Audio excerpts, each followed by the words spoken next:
People's Channel, Britain's news channel.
Hello there, 6 o'clock on the dot on this Tuesday morning. It's the 16th of January and it is cold. It is very cold. Baltic. -5. Yeah, everybody's in a sort of hibernation state this morning, so pour yourself a brew. You're going to need extra caffeine this morning. You're watching Breakfast with Eamonn and Isabel. We'll do our best to warm you up. The news may well do that. Leading that news this morning. A new headache for the Prime Minister as two Tory deputy chairmen look set to rebel over the Rwanda bill. One of those is GB News' own Lee Anderson, and here's why he's voting for the amendments. This is not all about us rebelling, it's about us saying, you know what, the bill, most of it is satisfactory. We just need to beef it up a little bit, to close all those loopholes and make sure that people can't come over here and break into our country and use spurious claims to get off the hook. Yes, up to 60 Conservative MPs, including a handful of cabinet ministers, are preparing to back amendments to the Rwanda bill with the aim of strengthening it. Will the Prime Minister cave to their demands, or will he risk a vote of no confidence? Your views welcome. A new pre-war era looming for Britain. The Defence Secretary has warned we should prepare for further wars involving China, Russia, Iran, North Korea, all in the next 5 years. And overnight, the former President Donald Trump has cemented his front-runner status in the race for the Republican Party nomination for president, winning the Iowa caucus overnight. And Paul Coyte in the winning position, in pole position at the sports desk this morning. Always trying to lead from the front. Nottingham Forest and Everton, though, not looking very good for them as they're charged with financial breaches. In the tennis of the Australian Open, when Andy Murray went out this time yesterday, it's Emma Raducanu's time. She plays in about 45 minutes.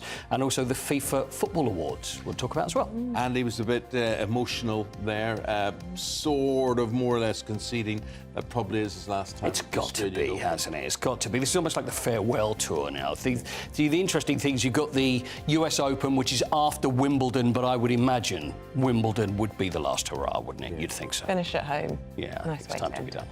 Thank you very much indeed. Well, we were saying it is -5 out there, certainly in our part of the world. It keeps be cold in your part of the world. It doesn't bring out the best in one, does it, the coldness? You've got it in your bones this morning. You need a coat tomorrow, young man. Need gloves. Honestly, wow. Who leaves the house in -5 without a coat and gloves? Annie Shuttleworth has all the details throughout the programme for us this morning. Good morning. There will be some more winter blue skies out there for some of us today. However, we do have snow and ice warnings in force. You can find out all the details with me a little bit later on. OK, we like your involvement in all of this. You can join in any of the discussions. You can make up a few discussions of your own. And we've got plenty of them between now and 9:30 this morning. gbviews@gbnews.com, or you can tweet at gbnews.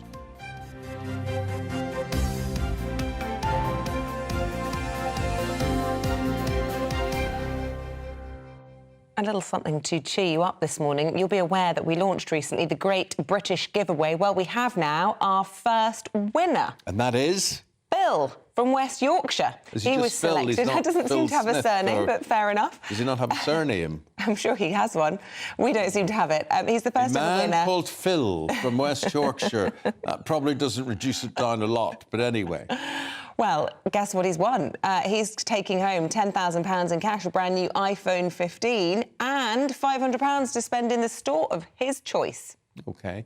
Well, Phil, this particular Phil, recently got engaged to a girlfriend who we're not naming. So he's looking forward to putting his winnings towards celebrating the big day. Nice. Huh? That's so nice. Well, OK. Money can turn your head. You know, Oh, stop it. No. You might decide that's it between me and the girlfriend. You That might will make off enable somebody them to else. have the day of their dreams. Let's listen to the moment that we told him that he'd won big.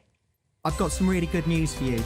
Okay. You're the winner of the Great British Giveaway. You're joking. Really? Seriously? It's not a wine book, is it? I never won a penny in my life. Well, congratulations, you've won £10,000. Oh, my God. Oh, God. Oh, you shocked me. You've won a brand new iPhone 15 Pro Max. Wow. And you've also won £500 to spend in the store of your choice. Oh, my God. I can't believe it. Yeah, thank you very much. Yeah. Now, we can also tell you that the next time we're doing that competition, it launches on the 29th of January, OK? Put that in 29th your of diary. January. Yes. And it could be you. We can't stop giving things away. We love you so much. Top story this morning is that the Prime Minister is set to face another showdown over Rwanda as the bill returns to the Commons. That is this morning. It's a bit of a numbers game. At least 60 Tory MPs have backed amendments to toughen the legislation to prevent European judges and human rights lawyers from blocking deportation flights to Rwanda. Well, leading the rebels, former Immigration Minister Robert Jenrick. In a direct challenge to the Prime Minister's authority, he told us he would consider voting against the bill. Certainly going to support the amendments. They're in my name and those of Bill Cash, and there's now 60 Conservative MPs backing them. I hope the government will move and produce amendments that create a bill that will actually work. If they won't, then I've been clear that I'm not going to support the bill, and I'll actively consider voting against it, because all that matters is what works. And I'm not going to support a bill that doesn't work. Right, so that's awkward for the Prime Minister because, of course, he was a key ally. But to make matters even worse for Rishi Sunak, two of his deputy chairmen, that is Lee Anderson and Brendan Clark-Smith, have announced that they would also vote for the rebel amendments. Brendan and I both agree with pretty much 90% of this Rwanda bill. We just feel that there's a few areas in the bill that could be strengthened to make sure that it's watertight. And let's not forget, we're less than a year away from a general election now. And the last thing I want over there is a Labour lot coming in and repealing the Rwanda scheme and opening the borders to 100,000 odd illegal migrants a year, which they will do if they sign up to any EU sort of deal. So this is not about us rebelling. It's about us saying, you know what, the bill, most of it is satisfactory. We just need to beef it up a little bit to close all those loopholes and make sure that people can't come over here and break into our country and use spurious claims to get off the hook. This is incredibly important, which is why you see not just Lee and I, but our colleagues as well, who we all have opinions on this bill, because we want to make it work. We want to see those planes take off. We just want to beef it up a bit. Yeah. Wow. Just looking here at a French Lord Mayor, and he's talking that the attraction for a lot of migrants to Britain is what he terms the El Dorado, here it is here, the El Dorado benefit system, which lures migrants to this country. Funny enough, we're going to be talking about the benefit system. He may call it El Dorado. A lot of you may think it is El Dorado. Do you know what El Dorado is? It used to be a show set in Spain. Yeah. El Dorado. It did, yeah. yes. It was a soap opera. It was a didn't last soap long. opera. It was a bit like Dallas, but it's kind of like the sunny Holy gravy Grail. train, is how I would describe it. Holy Grail. It's a South American. Okay. It's actually a song, El Dorado. You know the song, no? No. There's a film with John Wayne in it. Of as course well. there is. A John Wayne film for every occasion. For every occasion. Every story. But anyway, everybody was in pursuit of El Dorado, where the honeypot lay at the end of it all. And basically that's what they're saying happens here as well. But we're going to have a debate about the benefit system later on in the programme. Well, also today. because we're getting employment figures out at 7 o'clock, and that obviously ties into all of that. Are people choosing not to work? We'll be finding out. But in a bid to stop this Rwanda bill rebellion, the Prime Minister says that he will fast-track migrant appeals against deportation by drafting in an extra 150 judges and freeing up courtrooms. Sounds good. How practical is that? Well, let's find out from our political correspondent. We say good morning on this chilly morning, but at least she's in the studio, Olivia Utley. Give us the latest, Olivia. Hello. Yes, the Prime Minister has a real headache on his hands today. There are about 60 Conservative MPs who are prepared to back these amendments from Robert Jenrick and Bill Cash, and Sunak only has a majority of 58. Just to get into the sort of nub of what these amendments are about, essentially what happened is the Supreme Court declared that Rwanda was not a safe country, thereby making the whole Rwanda policy illegal. This piece of legislation, the Rwanda Bill, which is going to be debated today and tomorrow, would circumnavigate that Supreme Court legislation by basically declaring that Rwanda is actually a safe country. Now, the rebels think that this bill doesn't go far enough. Why do they say that? Well, although under the new Rwanda bill, Rwanda would be deemed generally a safe country, individual migrants could still go to the human rights courts and say that in their specific case, the Rwanda wouldn't be safe for them. Now, the Prime Minister says that migrants could only use that loophole if they had really legitimate reasons, sort of someone in the late stages of pregnancy who wasn't safe to fly, or someone with a terminal illness which couldn't be treated in Rwanda. But the rebels worry that actually what would happen is pretty much every migrant would go to human rights lawyers and say, well, in my specific case, Rwanda is not safe. What their amendments seek to do is to make that impossible. They seek to make it possible for the government to automatically deport migrants without migrants having any recourse to the human rights courts. Now, at the moment, there is a real standoff going on in Parliament. Most of the rebels are saying that they won't back the bill unless it is amended. And the rumour is that some of those rebels include top cabinet ministers. Kemi Badenoch, said by many to be the sort of future hope for the Conservative Party, and Steve Barclay, a safe pair of hands Environment Secretary, now held lots and lots of positions in government, an ally of Rishi Sunak. Now, obviously, if those 60 rebels end up actually voting against the government on this because the government won't agree to their amendments, then Rishi Sunak could well be in a position where he faces a vote of no confidence. That would be very, very damaging indeed for the government. So, is Rishi Sunak going to cave at the last minute and give in to their demands? At the moment, Downing Street is saying no, he will not cave. He says that the rebels have to show him proof, legal proof, that their amendments would not break international law. As a compromise, what he's offered to do is to fast-track any possible legal claims from illegal migrants by employing a new 150 judges and freeing up court space. But the rebels say that that doesn't go far enough. We're in real standoff territory at the moment, but in the next couple of days, it feels likely that one side is going to have to give a little bit. Otherwise, Labour is going to go in hard on the Prime Minister. Gosh, what a situation. And of course, even if they are successful, these rebels, then it's got to get through the Lords. So you almost wonder, what's the point of having this row? Is this actually about what happens after the election? And is this people like Robert Jenrick positioning themselves possibly as a leader in the future? There's so many layers to this story. Fascinating and also incredibly troubling for the Prime Minister. For now, thank you very much, Olivia. Here's one to think about. A hotel in Newquay.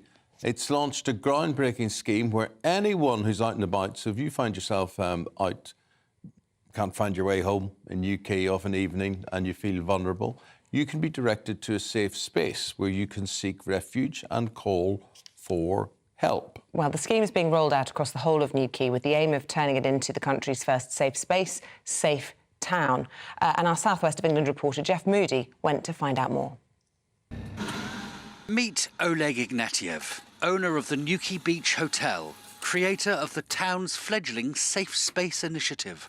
Because we're open 24/7, the idea was that if anybody is feeling threatened, they can pop in here and we could create a safe space. We'll call the authorities if required. We'll isolate them if required. The scheme was created after a worrying spate of incidents in the town. Girls followed home at night, drunkenness, low-level attacks. Within weeks of opening up his hotel as a safe space, Oleg decided to roll the scheme out over the whole town. QR codes will be displayed on lampposts, in public toilets, in every public space. When you scan the QR code, we're creating a map which will show all the safe spaces. It will show the nearest one to you, the one that's open, and obviously you can link to your maps and you can get directions there immediately, or you can call the safe space as well.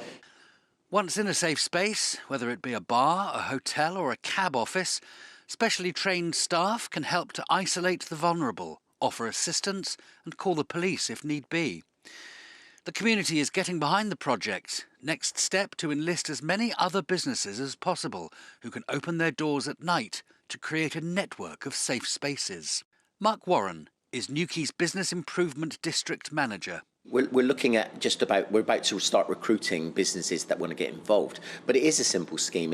But if I'm honest, it's just about being compassionate and caring for the community. So we've got amazing businesses that would welcome people to come in if they feel in need.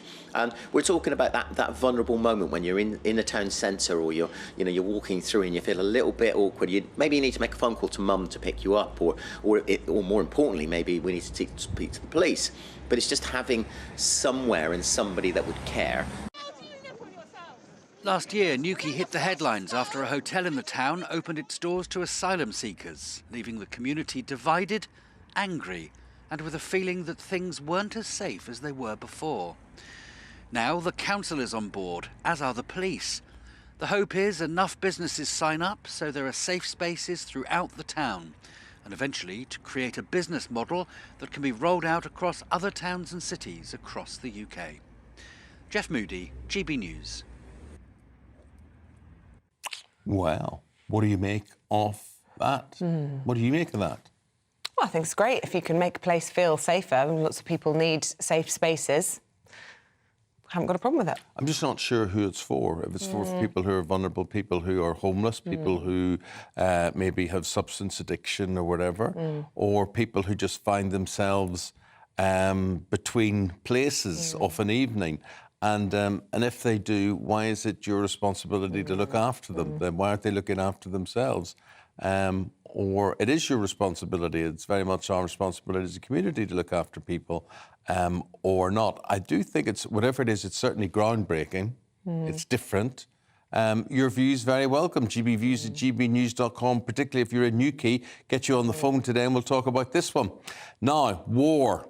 Are we living in a pre-war time? Well, the Defence Secretary certainly thinks so. Tensions are continuing to rise in the Middle East and war, of course, still raging in Ukraine. Well, yesterday, Grant Shapps warned that Britain should prepare for future conflicts involving China, Russia, Iran and North Korea in the next 5 years. Britain has often accomplished the seemingly impossible before. Our history is littered with moments when we faced down the threat and we have triumphed. But looking ahead, we are in a new era, and we must be prepared to deter our enemies, to lead our allies, and defend our nation. Well, I asked him this yesterday and he dodged it. He didn't answer. He kept it for his big speech at lunchtime. But are we all cruising for a bruising now? Are we all heading for a big war situation that nobody is really preparing us for? The fact that we've lent 20,000 troops to NATO for an exercise later this year, in preparation for what? For Russia really flexing its muscles. And then all of these other countries pop out of the bag. China, North Korea involved there as well. Who have we to look out for? This comes as Britain did join forces with America last week, launching attacks against Houthi bases in Yemen. All of that that's going on in the Red Sea, targeting international trade there. Well, let's speak to military historian and defence analyst Chris Newton this morning. Good morning to you. It's being described as an inflection point. What does that mean and how concerned should we all be? Good morning. Essentially, what we're entering is a far more dangerous world than we had been in, say, in the 1990s. You have, as you rightly say, different authoritarian powers, Iran, Russia, China, North Korea, flexing their muscles with different ideological objectives to the liberal West, and seeking to overturn liberal international norms. And they're growing more belligerent. They're growing more confident in using military force. So we see Russia and Ukraine, we see Iran with its proxies, and therefore that means that the West has to get more serious about defence, has to spend more on defence. We'd like to spend money on other things, but defence is absolutely crucial, and therefore what is important is that, and you say earlier that, are we heading to a war? What will deter a war is that spending, is that increasing sort of Western confidence in the world again, that will face down our adversaries. Chris, is this an inevitable situation? How do you see this? How avoidable is this? Well, the stars are aligning, and not in a very good way. You have Russian aggression in Ukraine. You have what's going on in Gaza and in the Middle East. Also, China's watching to see if they have the opportunity to invade Taiwan. And if we're going to now, I don't think anything's inevitable, and we have choices. So what will prevent the world becoming even more dangerous is, for example, Russia learns that aggression in Ukraine doesn't ultimately work. And that requires us to send more weapons to Ukraine. And if authoritarian powers learn that aggression doesn't pay, aggression doesn't work, then that will hopefully stop authoritarian powers in their belligerent behaviour in the future. But at the moment, the trend isn't looking good, and we are potentially heading to a much more serious, I mean, it's serious at the moment, but we are potentially heading to a more serious situation if we're not careful, if we don't take defence more seriously. It's interesting to me that the Defence Secretary is banging the drum for more investment in the MOD, whether that is because there's a budget imminent in March or if he actually thinks that is the strongest tool available to him. Little mention of diplomacy. I mean, I know there's been talk about possible sanctions on Iran, but what about the issue of foreign aid as well? Our audience will be absolutely outraged at the thought that foreign aid could play a role in this. What's your view? Yeah, I mean, they all play all of these different elements of the state, different elements of statecraft are all important, and they work in conjunction with each other to produce the strategic effect. So military force is an important component of diplomacy, but you need those other elements as well. Diplomacy, engaging with allies. Engaging, for example, in Ukraine, we do need more support around the world in say, Africa, Latin America, and Putin is courting support in those regions in order to get round Western sanctions, for example. So all of these different, you're right to emphasize it's not just about defense, but defense is an important part, because if we don't have the military force to back up our diplomatic points, then the authoritarian powers won't take any notice of us. So all of these different elements need to work in conjunction. And yes, there's also issue with the Foreign Office budget as well. The diplomacy has been, really neglected over recent years, and we need to look at that budget as well. No one wants to spend money on these things, but it's essential if we're going to maintain the security, freedom, and prosperity that we've enjoyed in recent decades. Chris Newton, military historian and defence analyst, thanks very much indeed for your insights this morning. Let's go to America now on this Tuesday morning. Former President Donald Trump one step closer to a rematch with Joe Biden as he scores a win in the Iowa caucus yesterday. And I really think this is time now for everybody, our country, to come together. We want to come together, whether it's Republican or Democrat or liberal or conservative. It would be so nice if we could come together and straighten out the world. Well, the Florida Governor, Ron DeSantis, and the former South Carolina Governor, Nikki Haley, have finished a distant second and third, whilst the outsider candidate, Vivek Ramaswamy, has dropped out, immediately endorsing Trump's campaign. Right. Well, former advisor to Clinton in the Bush administration, Steve Gill, friend of the show. Steve, we're delighted to see you this morning. Nothing happened there that you wouldn't have predicted? I think the thing that was surprising was the just overwhelming win that Trump got. He broke records, getting over 50% of the caucus vote. That was a record. He won by the largest margin, over 30 points, a record, and carried all 99 counties in Iowa. So it was a massive beatdown that Donald Trump was able to accomplish. He does amaze me. There's lots of things I don't admire about him, and there's a few things I do admire about him, which is he talks straight, he says it as he is, he cuts through a lot of political speak, and the electorate seem to identify with that. Yeah, and I think, Eamonn, like you, a lot of us have problems with some of his personality quirks and some of the things that he will say. But at the same time, I think it is his policies. And in his acceptance of this victory speech, he really moved forward, talking about what he wants to fix, secure the border, get the energy independence of America back online, get our cities safe again. And I think if he'll stay on that track of what he's going to do and remind people of what he did, I think his policies will trump personality. Oh, clever use of the word there. Just explain to us here in the UK why Iowa is important. He's still got a way to go to get the Republican nomination. Is Iowa a kind of bellwether for the way this is going to go, or do you think Nikki Haley and Ron DeSantis might do better elsewhere? The thing about Iowa is that just 15, 20 years ago, it was a battleground state in the general election in November. It was always tight. Democrats, were carrying U.S. Senate races and House races. It has moved as a solidly red or Republican state now. And again, I think with Trump carrying all 99 counties in the Republican primary is a testament to that. It is not really reflective of kind of the broader race, though. It's about a 95% white state demographically. Only about 110,000 people voted in this caucus process, so it's not like you're seeing big numbers turn out. The same thing is going to be true in New Hampshire. If you have a couple of 100,000 people vote in their primary, it's another very white demographic state. So it's not reflective of the broader general election campaign, but they're historically first.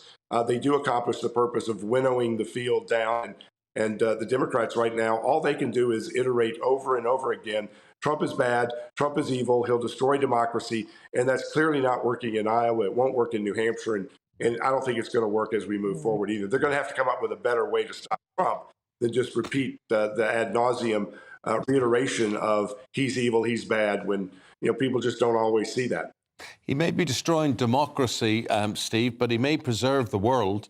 We're talking here on the show today about our defense secretary, and he's saying the world is on a perilous path to war within 5 years, and he quotes conflicts with North Korea, with China, with Russia, with Iran, all looking likely in that time. And I just, you give me your take on this. Trump seems to be more a guy that will say, look, let's put our differences behind us. Let's strike a deal on this. War's in neither of our interests. Well, and I think with Trump, I think our enemies, our adversaries, fear him. They know he will not just sit back and take the attacks on commercial vessels and on military vessels and military installations. I think when you see the world stage, when you portray weakness, our enemies, our adversaries, whether it's the UK, whether it's Western Europe, whether it's the United States, our adversaries will take advantage of that. And I think your foreign minister is exactly right. What we're seeing in Iran in just the last 24 hours is they have moved from proxy attacks to direct attacks. And I think, again, the lack of response from the Biden administration, even though the UK and the US did respond in part to the Houthis, there wasn't a strong response, and Iran's been getting a free pass. We've allowed them to export $50-60 billion of oil, despite sanctions that were supposed to limit them to a few $1 billion. They have used that money to fund terrorism all over the world, and we are headed down a perilous path if we don't turn around and do something more aggressive and do it soon. The boss of the MI6 here has identified Trump as being a threat to our national security, saying that his rhetoric around withdrawing cash from NATO and the nuclear umbrella puts us vulnerable, of course, with the front of war in Europe with Russia, and obviously wants to be quite pally with Putin, which is hugely unpalatable to us here in Europe. Does it necessarily mean that because he is this character that is, as you say, feared, is that accurate, do you think, given all of that? I think that Donald Trump believes that a lot of international relations is personal. Even though you don't have to go along with whatever President Xi in China wants, you don't have to go along with Kim Jong-un in North Korea, you don't have to necessarily agree with everything that President Putin in Russia is doing. But when you're having conversations and when they respect you and know that you will say what you mean and mean what you say, both behind closed doors and in those usually sort of patronizing press conferences after world leaders meet, I think they know that Donald Trump will step up and do what's best for America. I think that for a long time he has said that the U.S. is overfunding NATO, and we look at what's going on in Ukraine and Russia right now. It's great that Western Europe is ponying up a lot of money for that conflict, but the U.S. is still doing the lion's share, and I think certainly Western Europe, Germany, France, others have a lot more at stake in that particular conflict than the U.S. does. And I think what he's saying is that he's not going to abandon NATO, but he's going to force people to stay up and pay their fair share. Steve, thank you for your fair share today. Always great to hear from you. Appreciate it. Got to say goodbye to you. Thank you very much indeed. The time just coming up to 6:30. If you just joined us, a reminder of our top stories. And, well, we're saying it's a new headache, but really it's a familiar headache for the Prime Minister. 2 Tory deputy chairmen now set to rebel over the Rwanda bill. One of those is Lee Anderson, and here's why he's voting for the amendments. This is not all about us rebelling. It's about us saying, you know what, the bill, most of it is satisfactory. You just need to beef it up a little bit, to close all those loopholes and make sure that people can't come over here and break into our country and use spurious claims to get off the hook. Commuters are in for a fresh series of delays as ASLEF announces more strike action. Train drivers will take part in a rolling programme of one-day walkouts from the end of the month, including a ban on overtime. The union says it's aiming to put pressure on what it describes as a tone-deaf government, calling for drivers to get their first pay rise in 5 years. An area in southwestern Iceland has experienced its second volcanic eruption in less than a month. Lava is now spewing towards the local town of Grindavik, home to 3,800 people and only 50 kilometres southwest of Reykjavik, Iceland's capital. The country's president says they face a daunting period as they battle the eruption and get people to safety, describing the situation as a worst-case scenario. And here's the new official portrait of the king. Courts, consuls, schools, just some of the places now able to request a free-frame portrait of the monarch. £8 million has been earmarked to cover that, so you can hang a new image of King Charles in your particular building right across the UK.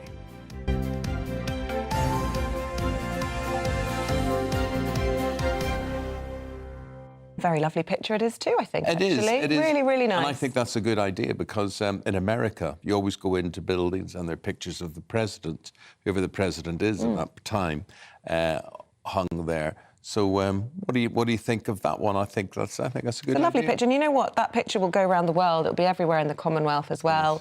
And, you know, it's a little bit of history. So I think it's a lovely picture. Let us know your thoughts. Did I ever show you my portrait?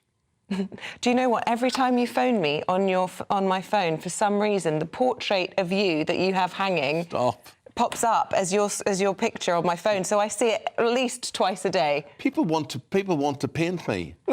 Why do they want to paint me? Just such a lovely face. I want to pour paint over me, I think. You'll need something over you today. It is chilly out there. It really is Baltic. Annie Shuttleworth. Good morning. Welcome to your latest GB News weather update with me, Annie Shuttleworth from the Met Office. It's going to be another very cold day out there today with snow and ice across many northern areas. There is a warning in force for this area of sleet and snow that's moving into more northwestern areas of the UK, covering much of southern Scotland into northern England as well as Northern Ireland, perhaps parts of North Wales later. In the south, though, it should stay largely dry across much of Wales, central England and southern England, with plenty of crisp winter sunshine across the east once again. And after the cold start this morning, it will warm up a little bit with light winds and plenty of sunshine in the south, but still staying very cold in the north into the evening. We'll then see a harsh frost developing once again through this evening. Plenty of clear skies across the south, but also that very cold wind across the north, allowing temperatures to dip down as low as -15 across parts of Scotland. The area of sleet and snow will push into more areas of northern England tonight, and that means there's a risk of ice tomorrow morning, so do take care if you're travelling. There'll be another very cold start to the day tomorrow morning, and we'll see plenty of snow showers pushing into Northern Ireland, many northern areas of Scotland, but further inland it should be a much drier and brighter day. In the south coast, though, you could see a dusting of snow, but there is some uncertainty in the details, so please keep up to date with them if you are in these areas. But for many of us, it should be a dry, crisp winter's day, but still feeling fairly chilly. That's all for now, but make sure you keep up to date, and I'll see you next time. Thank you, Annie. We've got Paul Coit next. We've also got the papers coming your way, headline makers, until the top of the hour at 7 o'clock. So whatever you're doing, don't go away. Good afternoon, Britain. Good afternoon, Britain. Join us, Tom and Emily, To find out what's happening in the heart of Westminster. and why it matters to you. Weekdays from midday, we bring you the most compelling stories from across the United Kingdom. And from your doorstep to our inbox. That's right, we want to hear from you. GB News, Britain's news channel. In the GB Newsroom, we bring you the news as it happens. With our team of dedicated journalists across the UK, we're ready to give you accurate reporting every day. When the news breaks, we'll be there with bulletins on GB News, the People's Channel, Britain's news channel.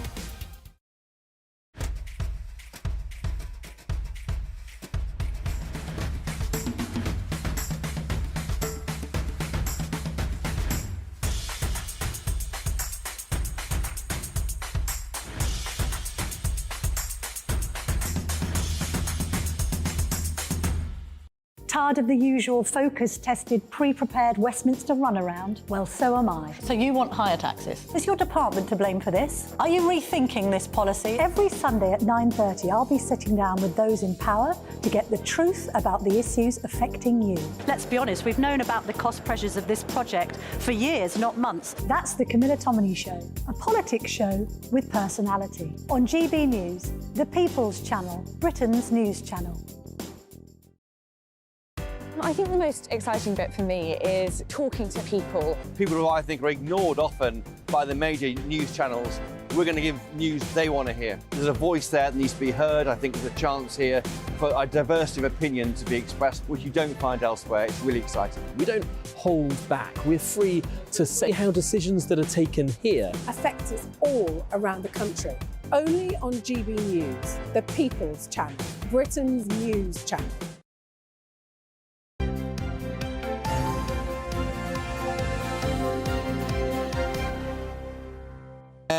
Right, time to go through the sport as to what's happening, and it looks like more football clubs will be deducted more points in the Premier League. Here's Paul to tell you more. You know who I'm worried about? And it's not the clubs, it's not the chairman, it's not the board, it's the fans. It's the fans that are the ones that get punished in these situations. Everton have already got this 10-point penalty, which has been given to them for breaching financial fair play, and now Nottingham Forest as well, and there's another Everton one. And really, if anything happens, and if they do have points taken away, and if you get these teams that are relegated, then it's the fans that are affected. You get the board, who they always say, we are custodians of the club, we're just there to look after it in the meantime, but the fans are going to be there the whole time. And I just think I just don't like it. I mean, it's a 3-year window, the way this profit and sustainability situation works. Glazing over. Come on, stay with me. 3-year window. 3-year window. Sustainability. Look, the point is they've fiddled the books, right? They've spent too much in an illegal way. Well, yes, Kind of. Right, so they deserve what's coming. Well, I don't think that's quite... Yeah, OK, fine. Wait till the catch Man City, then we'll all rejoice. That'll all be funny, won't Well, the it? thing is, with Manchester City... They say that it's a lot more complicated with Manchester City. But that's it. There's a lot of lawyers and there's a lot of charges. And so if the book is thrown at Everton and Nottingham Forest, by the time that book lands at the Etihad, then goodness knows all hell could break loose. But it's going to take some time. All right, OK. Do you think I'm like Liam Halligan, the way I did that, do you think? I think you explained that beautifully. No comment. Economic power. OK, that's what I like to do. A bit less fluent and perhaps a bit more emotional on the airwaves was old Andy Murray. He sounds broken. Yes, I know. And when we talk about sport, it should be more emotional and be talking about the sport instead of everything that pen pushes and everything. But Andy Murray, as we discussed earlier, there he is. He's actually doing the press conference there. This is not like 5 years ago when everybody had decided he was in tears, sitting in the same place, thinking that his career was over, and they had the announcement to say, "Oh, goodbye, Andy." But it is over. I don't think he has a choice in it now because he's had the operations, he's fit, he's 36 years old, but it's just not working anymore. Thomas Martin Echeverry, we're now getting him he's now getting knocked out by players that, unless you're a real tennis expert, we don't really know who they are. He said it was over much too quickly, and he walked off the court with the worst feeling, like he should have got the crowd behind, like regrets. 3 sets, yeah. There's nothing a player wants less than to walk off the court feeling regret. And what do you do? Is it... See, the best way of dealing with it would be to walk out at the top and be able to walk away. Yeah. But when that's your life and that's what you've been doing since you were a small boy and you still have the heart to do it, the fact the body's letting you down, it's a really tricky decision to make. But like we said, I imagine that it's probably going to happen at Wimbledon. Emma Raducanu plays today against Shelby Rogers. Talk about body breaking down, but then again, a fresh start for her. She's had 8 months out. She's a bit and younger. so she plays... Well, she actually goes on court in about 5 minutes' time. Oh, great. So let's see how that goes. I'll keep a very close eye on that. Good luck, Emma. Last night was the best FIFA Football Awards. Yeah, so we had the Ballon d'Or. Now, the way the FIFA Best Awards, they do it on a calendar year, not on a season. So I don't know whether that's the way they separate it. Lionel Messi won the Best Player. That's not him, by the way. That's certainly not Lionel. And we just spot them as they go along. But anyway, he won for Inter Miami, and scoring 9 goals for PSG and 10 in 7 for Inter Miami. So the World Cup doesn't even come into account in this because it's in a calendar year. Erling Haaland, I think, should have won that. Serena Wiegmann, she won the Best Female Manager again. But there's one award which is really interesting, and this is the Fan Award. Now, the fan who's gone above and beyond, and it's gone to an Argentinian fan. I think hopefully we can see him watching his team, which is Colón de Santa Fe. And this is how FIFA describe it. We do have a picture of him, which hopefully will come in a second. It's a heartwarming scene, reflected a supporter's will to kindle the passion for his club with his son from the earliest age. And there is a picture of this, and it's basically this guy who is feeding a baby with a bottle, watching football, and they say what a wonderful, heartwarming scene it is, which for me is kind of bizarre, because would you want to take a newborn baby to football, to an Argentinian club game? People who do that are very irritating. So do I. Yeah, so do I. And I think they spoil things for everybody else. Yeah. And I Stay really at home. don't like Lock seeing yourself that. up. See, they rear your children. It's like, but the thing is, it's either that, either win the award for a wonderful fan, or the we don't have a babysitter award. What happens if they score? He's sitting there like that, and he goes, and have they even paid for that seat? No, there'd be two. Well, that's what I was wondering. I was wondering because it's 2 in 1, and then someone's going to be sat next to the, there's going to be the milk. It's honestly, it's quite irresponsible. Sit where you want, but don't sit near me. Yeah. I'm with you on that. Yeah. I'll give you FIFA award. Sit with Isabel. Yeah, perfect. That's fine. I'll sit at home. Yeah, but you don't agree with that. They're taking a newborn baby to football. I think it's fine. What are you supposed to do? Leave a newborn baby at home? Yeah, no, but surely, if you're going with a nanny? It's not about that. Newborn babies can't just go to anyone. Yeah, but it's the environment, and also they're saying, well, not a big deal. It's making the child, bringing the child to the football. The child has no idea. Well, a bit like you. That was a bit strong, wasn't it? It's turning. That was a little bit strong. Do you know, I just saw a lovely email. I sometimes feel like your child there, Eamonn. I just saw an email from... Financial fair play, and I'm sitting thinking... Is that what it was? Listen, sometimes I've got to do the serious stuff. I just had an email, Coity, from Dorothy saying, I do so love Eamonn's humour. He's such a lovely person. I'm thinking to myself... Yeah. Yeah. Sometimes it gets a bit cutting, I find, mean, don't you? Isn't it? Yeah.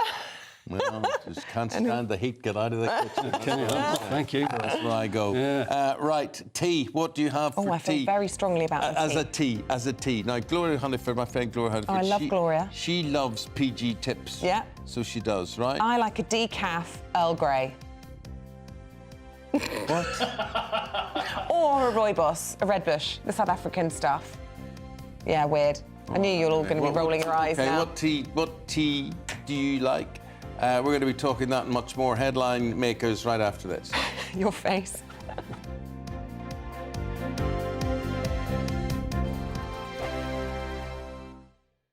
Big news, big debates, big opinion. Patrick Christie's Tonight is the week's biggest show. Every weekday, 9 to 11 p.m, we've got the inside track on the day's top stories. There'll be sharp takes you won't get anywhere else. We will set the news agenda, not just follow it, and I want to bring you along for the ride. Whatever it is, we'll have our finger on the pulse. It's news, but it's this close to entertainment. Patrick Christie's Tonight, 9 to 11 p.m, only on GB News, the People's Channel, Britain's news channel. Wake up to the headlines with Headliners every morning at 5 a.m. We treat you to the day's biggest stories before anyone else, 7 days a week. You can catch up on everything you need to know before you've even had your kippers. Headliners every morning at 5 a.m, only on GB News, the People's Channel, Britain's news channel. I'm Michelle Dewberry, and I'm not here to tell you what to think. I'd much rather hear what you have to say. So, send in your opinions to gbviews@gbnews.com. Keep them clean, and you never know, I might read them out. With my panel here on Jubes & Co, we debate, we get stuck into the issues of the day on a show where all views are welcome, especially yours. GB News, the People's Channel, Britain's news channel. When the news happens, it happens here. And really important breaking news. Breaking news this morning. On TV, radio and online, the news starts here on Britain's Newsroom. All the biggest stories and the answers that you need from across the UK and beyond. Join Britain's Newsroom from 9:30 on GB News. The People's Channel, Britain's news channel. Now then, Lee Anderson here. Join me on GB News on my show, The Real World, every Friday at 7 p.m. I'm not eating bloody cat. Are you Delicious. mental? Open your mouth. OK, here comes a train. Reminds me of the scene in Singing in the Rain. Adam, is that a good one? Whoa! Join me at 7 on GB News, Britain's news channel.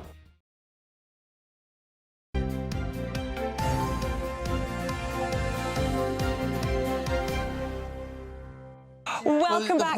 Stop chatting amongst yourselves. Wait a minute. We're on air. No. It's very important that the general public know what's going on here.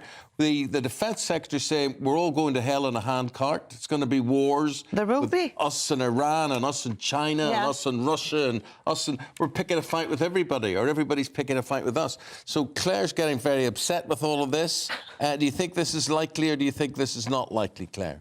I think it is likely that we are actually going to go into war, and I think we need to be prepared for a terror attack here as well. This is escalation of a scale that I've not seen in my lifetime, and I don't think many other people have. And, you know, it's what's happened to Ukraine? I don't even think there's a war there. I don't think we should be giving any more money there. I think it's a money. Don't really. Yes, you don't even think there's a war there still? Honestly, there's kids that are leaving to come here, and then they're going back in the summer holidays. They're going back for Christmas. Well, no, but I mean, there's a difference between Kyiv, which is still getting the occasional strikes, It's money and the laundering. actual It's front. money laundering at a high level. No, that's a thing to say. What do you mean by that? It's money laundering at a higher level? Well, I think I don't know why we keep giving them money. I don't. There's still, because as if we don't, then Putin and Russia will take over Ukraine, and the next thing you know, they'll be going for Lithuania. They'll be going for other Baltic states. Look, do I mean Baltic states?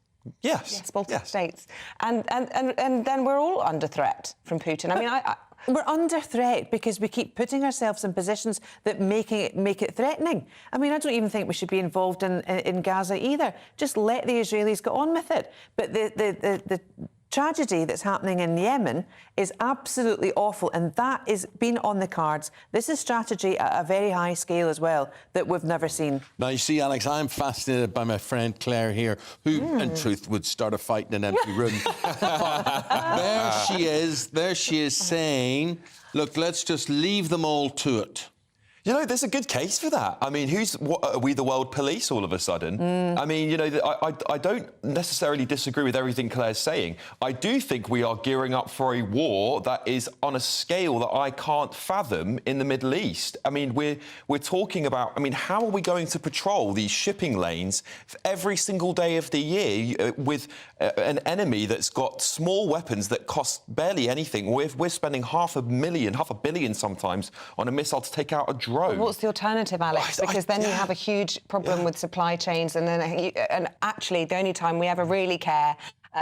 People don't really understand the concept of democracy being under threat, because in most of our lifetimes, you know, a few people still here from the Second World War. Most of our lifetimes we've been fine. But what we all can relate to is expensive shopping and inflation, and that is all tied into what's happening in the Red Sea. Because if you can't get your goods and services, it becomes incredibly expensive. Well, there was a time they'd blame that in Brexit. You know, when the Suez Canal was blocked. It's nothing at all to do... People need to take their eye off their little lefty woke worlds and actually open it up to what's happening. Right. Donald Trump would say he knows what's happening, and he would just go in and say, China, right, China, we're going to do this deal. This is what we're going to do. And he brings it all to a business level, and he talks straight, and people seem to understand what he's talking about. Exactly. And I'll tell you what, I don't have much change from the chap, but I think he's going to get back in. Right. The 99 counties in Iowa, he's going to win them all, and he'll be the next president of the United States again. And I think to have that clarity, and do you know what's happening now this week in Switzerland? That really disgusting, absolute horrible show of Davos. Which COP22, I mean, they're all there, aren't they? Rachel Reeves is there, you know, trying to push the Labour economic vibe for the next election when they go. She's smoozing Apple, Google, them all. It's just awful. And that's what it's about. I think there was a villain in Doctor Who called Davos. Or was he Stavros? He was Davros, yeah. Do you know, I was And then there was Stavros.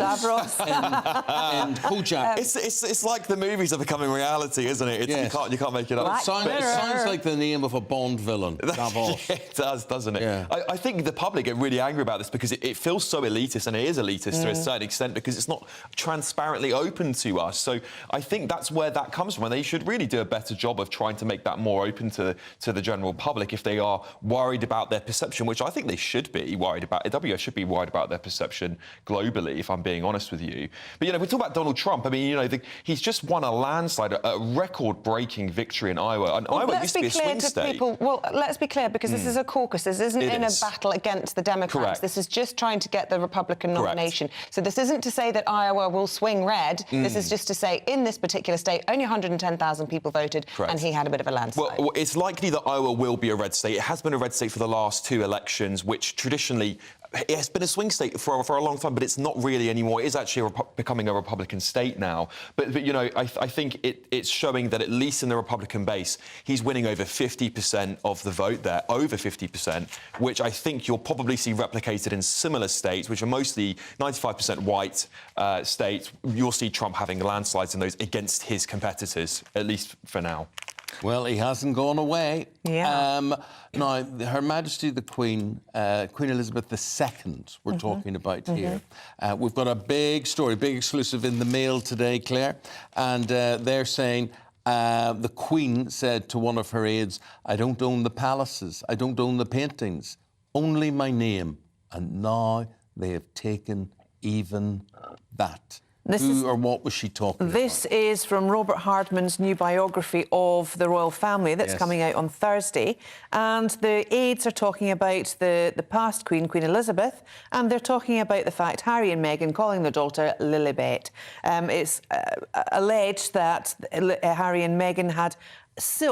went to the Queen and said, can we have that that moniker? Can we use Lilibet? And apparently the Queen gave her blessing. But apparently she didn't. Well, that's what's come out now. Yeah. But do you know, there's a lot... So who would you believe in all of this? Well, the thing is they were threatening to sue people. Harry and Meghan were threatening to sue people who disagreed and said that wasn't the case. And now this book is saying, actually, we back the palace on this one, which is they didn't get permission, they just went and used it. So the real story here is that they were weaponising something that potentially didn't exist. And what the palace is saying, well, no, we never agreed to this whatsoever, and the Queen never agreed to it. And that's coming out of Charles's own biography. So, I mean, it's it's pretty shocking that they're weaponising things because they have this power of Well, the it's not palace shocking. not speaking. That's what No, they it's do. not shocking. You're right. It's because they're weaponising the fact that they have more information. They know the palace won't rebuke their claims. I do think, just to, be contrary this morning, most Wouldn't be like you. No, unlike you, so, easygoing. Learned it all from you. What are you saying? I just think most grannies would be happy if their grandchild wanted to be named after them, and it's not like royals aren't used to reuse it. Like Elizabeth isn't a particularly This was Prince Charles. Prince Philip used to go, Lily. It was his sister that couldn't say Elizabeth when they were babies. He called her cabbage and sausage, didn't he? Yeah, was cabbage and sausage as well. Yeah. There's a wee news and brief in the here. baby cabbage. About they got away lightly. What is going on? What's going on? We've all gone mad. There's a news and brief. There's quite a nice wee story in here because the current queen was called Lorraine. That's right. I read that That's this right. morning. From her own family because they didn't think that she would ever become queen. So from the French, La Reine. La Reine. La Reine. So they called her Lorraine. I interviewed Eric So it Cantona wasn't from once. Lorraine Kelly. Here we go. I interviewed Eric Cantona once after a Charity Shield win for Manchester United, and it was pouring with rain. It was steroids, absolutely steroids. And I said, Eric, not even the rain could dampen your spirits today. And he said, Lorraine? Lorraine? I said, yes, Lorraine. And he said, Lorraine. I said, il pleut. And he then said, oh, the rain. I said, the rain. I love Eric. Recollections may vary, and things can be lost in translation. Yep, definitely. There as well. Let's end on tea bags, shall we? Because the Queen, obviously, she loved a cup of tea, if it was with Paddington Bear or whoever it might have been. We've been asking people this morning, and lots of people have been getting in touch on what their favourite tea is. What are the Telegraph saying about it all, Alex? Well, it's a really odd story, actually. So, prisoners were given a blind tea test, essentially. So they weren't told what brand were in a mug, and they were all asked to basically have a sip and tell them which was their favourite. And Tetley ended up being the most popular, funnily enough. And is Tetley only one flavour? I think we're talking about English breakfast tea, possibly. Right, I don't know whether they'll do flavoured tea. OK, we've got about prison. 30 seconds. Tea, favourite? Favourite tea, Yorkshire tea or rooibos? Oh, good. Not just me on the rooibos. What's a rooibos? It's South African tea. It's beautiful. Oh, really I've never had lovely. that. Red Bush. It's decaf as well. Yes. I hate the idea people take strong tea, builder's tea. Do you know what I hate? The water. The hard water in London giving you a really, really, really awful cup of tea. Yeah. We can always use filtered water. That's right. I can't ever, when people say, dying and parched, dying for a cuppa, but I can't drink tea without eating something. I have to eat That's something. the only time you drink tea, yeah. It's the only time I could possibly take tea if I had a slice of gâteau with it. Or, something nice. Getting a French digestive, maybe? Bakewell tart or something with it. It's got to be Nothing more. savoury. Right, we'll call time on you two there. Yeah, See do you it. again in 40 minutes' time. Alex Armstrong and Claire Muldoon. In the meantime, here's the weather with Annie Shuttleworth. A brighter outlook with Box Solar, sponsors of weather on GB News. Good morning. Welcome to your latest GB News weather update with me, Annie Shuttleworth from the Met Office. It's going to be another very cold day out there today with snow and ice across many northern areas. There is a warning in force for this area of sleet and snow that's moving into more northwestern areas of the UK, covering much of southern Scotland into northern England as well as Northern Ireland, perhaps parts of North Wales later. In the south, though, it should stay largely dry across much of Wales, central England and southern England, with plenty of crisp winter sunshine across the east once again. And after the cold start this morning, it will warm up a little bit with light winds and plenty of sunshine in the south, but still staying very cold in the north into the evening. We'll then see a harsh frost developing once again through this evening. Plenty of clear skies across the south, but also that very cold wind across the north, allowing temperatures to dip down as low as -15 across parts of Scotland. The area of sleet and snow will push into more areas of northern England tonight, and that means there's a risk of ice tomorrow morning, so do take care if you're travelling. There'll be another very cold start to the day tomorrow morning, and we'll see plenty of snow showers pushing into Northern Ireland, many northern areas of Scotland, but further inland it should be a much drier and brighter day. In the south coast, though, you could see a dusting of snow, but there is some uncertainty in the details, so please keep up to date with them if you are in these areas. But for many of us, it should be a dry, crisp winter's day, but still feeling fairly chilly. That's all for now, but make sure you keep up to date, and I'll see you next time. A brighter outlook with Box Solar, sponsors of weather on GB News.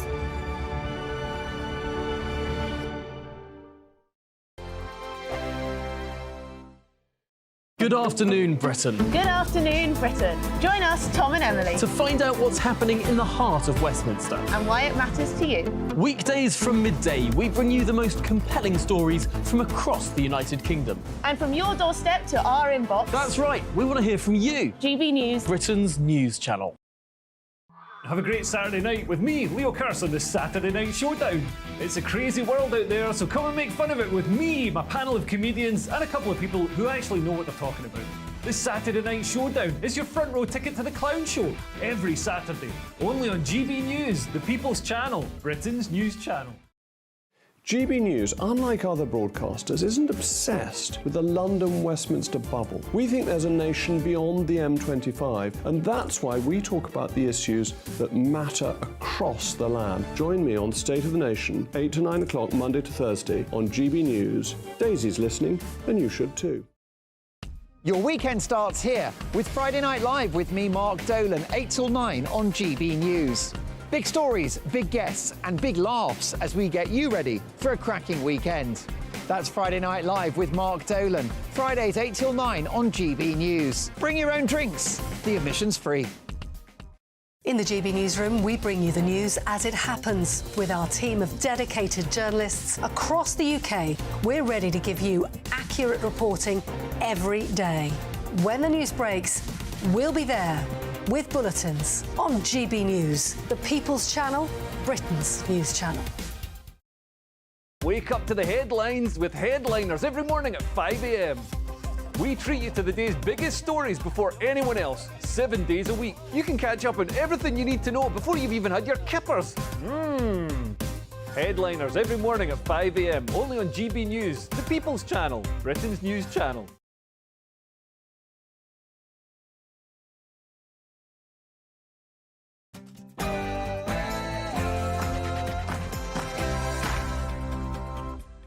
Good morning. It is just about to turn 7 o'clock. This is Tuesday, the 16th of January. It is wintry out there. Stay warm. Stay tuned to breakfast with Eamonn Holmes and Isabel Webster. Running at -5, -6, most parts of the country so far this morning.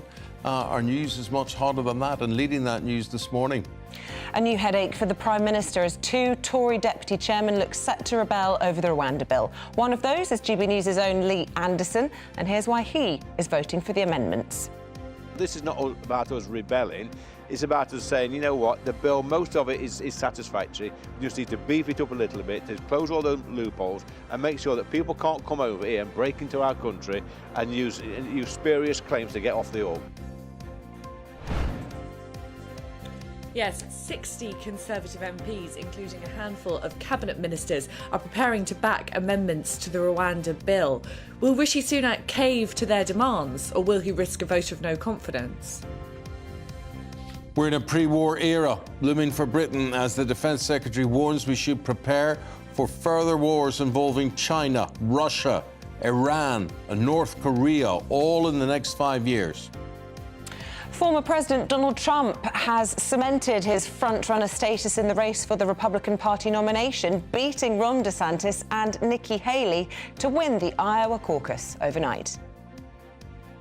We're expected to get an insight into the latest unemployment figures. We'll know those at around 8 o'clock this morning. We'll bring you those as soon as we get them. And Annie Shuttleworth will be bringing you weather updates throughout the programme this morning. Good morning. There will be some more winter blue skies out there for some of us today. However, we do have snow and ice warnings in force. You can find out all the details with me a little bit later on. Those unemployment figures due at 7, so you'll get them very shortly as we now head to 2 minutes past 7. Any of our discussions, get involved in those, gbviews@gbnews.com. What have you got, Isabel? Oh, everybody's getting involved on the tea bandwagon. I like the sound of this. So this is Angela. It's got to be a good strong Yorkshire tea for us up here in a very cold Scotland with a little milk, a builder's tea. But Justin in Coventry, sorry, this is the one I was looking for. My first tea of the day is ginger and lemon, and for a treat, I have a French Earl Grey. Didn't know the French made Earl Grey. Apparently what you should have is lemon and hot water every morning. Really good for which you. I sort of thought I'd do for the new year, but It's very hard to get your hands on a bit of lemon at 3 o'clock. You could just put some lemon juice out of the fridge. You know, just one of those bottles and a little clove. That's nice like one as of well. those Jif things. Yeah, just a little squeeze. Squeezy things. Yeah. That's a good idea. So what sort of tea do you like? That is our sort of fun topic this morning. I don't know what. It's our fun topic this morning. Fun topic, OK. Run the sting.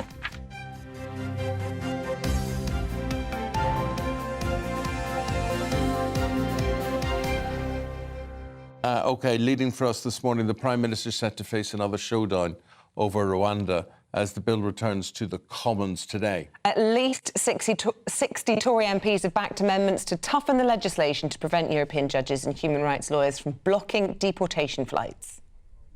Leading the rebels, former Immigration Minister Robert Jenrick, in a direct challenge to the PM's authority, he told GB News he would consider voting against the bill. Certainly going to support the amendments. They're in my name and those of Bill Cash, and there's now 60 Conservative MPs backing them. I hope the government will move and produce amendments that create a bill that will actually work. If they won't, then I've been clear that I'm not going to support the bill, and I'll actively consider voting against it, because all that matters is what works, and I'm not going to support a bill that doesn't work.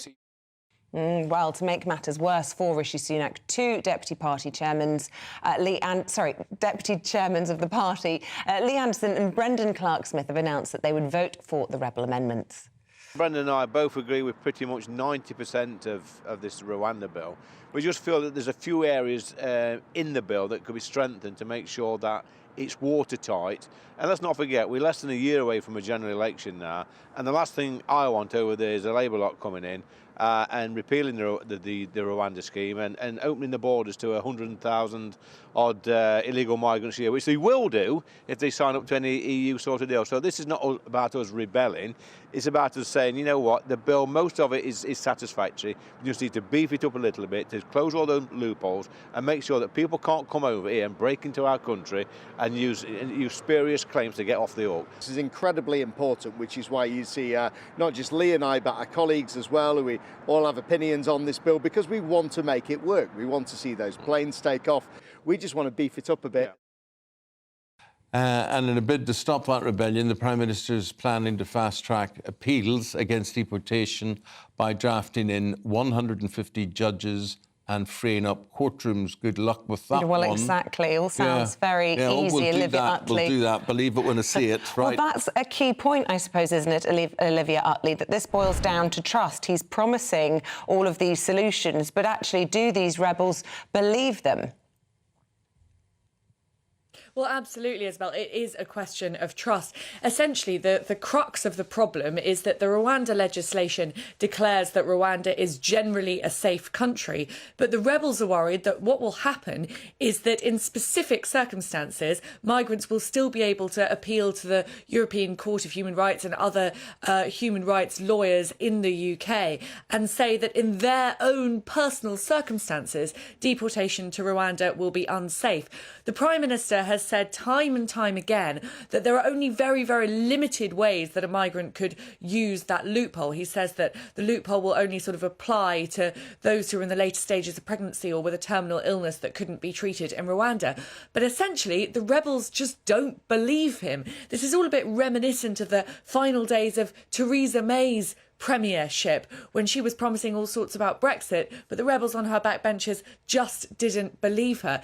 It's going to be fascinating to see what happens today and tomorrow, because at the moment it really looks like a very hard standoff indeed. The Prime Minister is saying that he will not agree to the amendments put forward by Bill Cash and Robert Jenrick, signed by 60 MPs, unless he can see legal proof that those amendments don't break international law. Meanwhile, quite a lot of the rebels are now saying on the record that they won't support the bill unless it is amended. And the rumour is that there are a few cabinet ministers who are actually on their side about this. We already know about these two deputy chairmen, our very own Lee Anderson and Brendan Clark-Smith. But there are rumours that Kemi Badenoch and Steve Barclay, big hitters within the cabinet, could also be prepared to vote for those amendments. Now, Rishi Sunak is looking at some sort of compromise here. he doesn't want to change the legislation, but he says that he will try and get around that problem of individual migrants going to the courts by and having their claims sort of going through a very, very long, drawn-out asylum process, which can take over a year to process a claim. He says that he'll fast-track those court cases by hiring 150 new judges and freeing up court space. Will that be enough to keep the rebels happy? My instinct is probably not. So what does the Prime Minister do? Does he tighten up the Rwanda legislation and risk a fight with the human rights courts, with the international courts and with the Lords? Or does he risk this fight with his own MPs and risk a battle of no confidence in the House of Commons? Thank you, Olivia. Thank you very much indeed. So just then we were talking to you about those unemployment figures. Isabel, what have you got on those? Well, the UK average regular earnings growth has eased back to 6.6% in the 3 months to November and lifted 1.4% after taking CPI inflation into account. That's according to the Office for National Statistics. And some more news just coming in. The rate of UK unemployment has remained unchanged at 4.2%. That's the stat we were after in the 3 months to November. I don't know if Olivia's still there, and we can get some reaction to her. We've got Jonathan Ashworth, in fact, the Shadow Paymaster General, joining us to reflect on that. What's your take then? Unchanged at 4.2%. The government will be pleased with that this morning, won't they? Well, of course, overall, our employment rates have not fully recovered from our pre-pandemic levels, and we still have these huge numbers, record levels of people out of work for reasons of long-term sickness. And that's a reflection that after 14 years now of the government, the NHS really has been driven into the ground, that people are waiting longer for mental health treatment or perhaps treatment for a hip operation or a knee operation, which means many people are simply not able to work. And that in the end is bad for the economy. It means your economy is less productive. It's a brake on economic growth. That means that living standards are not rising because our economy is not growing at a sufficient level. So you've really got to start fixing the NHS, as well as giving people who are out of work real support to find some form of work so they can be earning again. What type of work would that be, Jonathan?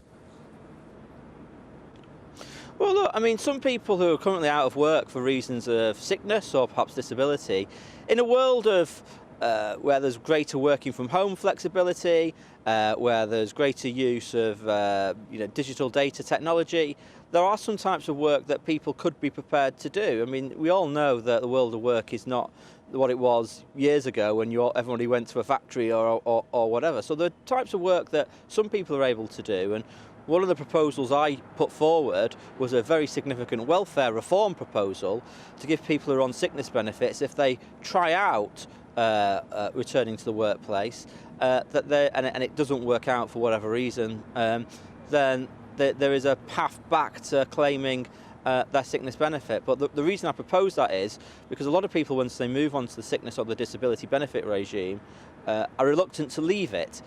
So you need to give people an incentive to try work. In the autumn statement, the government announced their Back to Work scheme, amongst which they talked about removing benefits for people who refuse to get a job, even once they've been declared fit. I mean, that seems like a fair way of trying to incentivise people. If you're fit and well and you're not actually going about taking all the opportunities that we're laying out for you, then I'm afraid we won't keep paying your bills for you. Yeah, and there were lots of, in that autumn statement, there were lots of ideas put forward from the government, which they actually took off me. So they obviously were listening to me on my regular GB News morning appearances. And look, you always have had conditionality and consequence in the benefit system. You've always had, if you're able to work and you refuse, you can't just keep claiming the benefits. There has to be consequences in those circumstances. And I've always been clear on that. The OBR have been forecasting that the number of health-related benefits is expected to rise by 600,000 to 3.4 million in 2028-29. Now, if the polls are to be believed, that will be under your stewardship, a Labour government. Do you think, then, that you will be able to tackle this problem in the way, you say that the Tories are nicking your ideas? You'll have this sorted then, will you? Well, I mean, those figures I think reveal how staggering this increase in the benefit bill is, and of course it is linked to the state of the National Health Service, because if you cannot get mental health care, or if you've been told you have got to wait longer and longer for a hip replacement or a knee replacement, it's understandable that people will end up being forced out of work, putting their livelihoods at risk, and not being able to earn a wage and therefore sign on for sickness benefits. So a big part of this is turning around the NHS, giving people both the mental health care that we know a lot of people need these days, as well as making sure that we have procedures in the NHS. We're going to do 2 million more procedures a year. A lot of that will be hip replacements, knee replacements, hernias, eye cataracts. You know, sometimes these procedures get described by politicians as not emergency, well, or not urgent. Well, it's pretty urgent if you can't work because you're waiting for a hernia operation or a hip replacement, and lots of people in their 40s and 50s need these procedures these days. So it's really important you fix the NHS to get people back to work. And, of course, that you look at reforms to your welfare system, which we've proposed. Jonathan, just controversially, in 10 minutes' time, we're going to be debating, I mean, I suppose, people say there are lots of reasons why 4.2% of the population remain unemployed. And the debate is that we're going to have, should we cut universal credit and force then unemployed people into work? What would you say about that, just as a headline? No, I don't think you should cut universal credit. In fact, I mean, the government did cut it. They took £20 off universal credit, and they didn't uplift it in line with inflation last year. So they've already cut it anyway. And it's a very low level of benefit. And a lot of people, people think that it's a life of Riley, they're claiming the job seekers allow a bit of universal credit, then it really isn't. But what you need to do is you've got to give people proper support in the employment system. Look, let me just give you one very, very quick example before I know you probably push for time, right? I was talking to some people who wanted to get young people back to work. They were trying to find jobs for young people in the hospitality sector in the bit of I think it was Swindon. And they said they could employ or get something like 20, 30 young people into jobs in the hospitality sector. They went to the local job centre and said, give us the names of 20 to 30 young people and we'll get them into jobs. The job centre couldn't even provide them with the names because of data, and they hadn't saved the names of 20 to 30 young people who said they'd be interested in taking jobs in hospitality. That's crazy. So there are reforms like that we can introduce to better get people into jobs. Just finally, the French mayor of Le Touquet, which we know is one of those towns on the northern French border that sends lots of migrants across illegally into France, he's called our benefit system El Dorado, and he says that's luring migrants. Do you agree? No, what's bringing over migrants is these people smuggling gangs, and we've got to go after them. You know, these boats, they're made to order. I mean, they aren't like on sort of some dinghy that they bought on Amazon. These are made to order boats which they're using. This is a criminal enterprise, and you've got to go after them with proper investment in cross-border policing and security measures. And today you're going to have Tory MPs at each other's throats, rowing with one another over this bill. This is the third piece of legislation the government have brought forward to try and deal with this problem. And Rishi Sunak keeps saying he'll stop the boats. And every time he says that, he fails and he's exposed to being completely weak. I mean, he's got his own deputy chairman, one of your TV presenters, of course, actually defying him. And he's not doing anything about it. Completely weak. He's never going to grip this problem, or this country's never going to grip this problem while we have such a weak Prime Minister.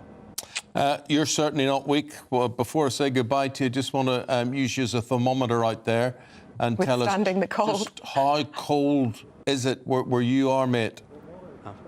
It's I'm freezing one of my... No, I won't say that. Hopefully you've got your hands in your pockets at least to keep you warm. We'll let you go and get cosy. Thanks for your time this morning. Thank you very much. Thank you very much. Right, we've got those unemployment figures out, 4.2%, and the rate of inflation, is that wage inflation, 6.6%? Yes. Sorry, that little bit late. There What's next? Well. So let's now go to Birmingham.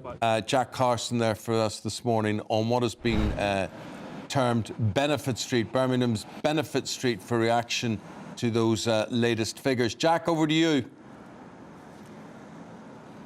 Yeah, good morning to you both. Of course, this is Benefit Street, James Turner Street, which 10 years ago this year, of course, was depicted as on that Fly in the Wall documentary, claiming that 95% of people on this street claim that unemployment benefit. So, again, these figures this morning, of course, that unemployment rate unchanged on the last quarter at 4.2%. There were concerns that it was going to rise. There certainly are still concerns that it will rise over the course of the next two sectors of 2024.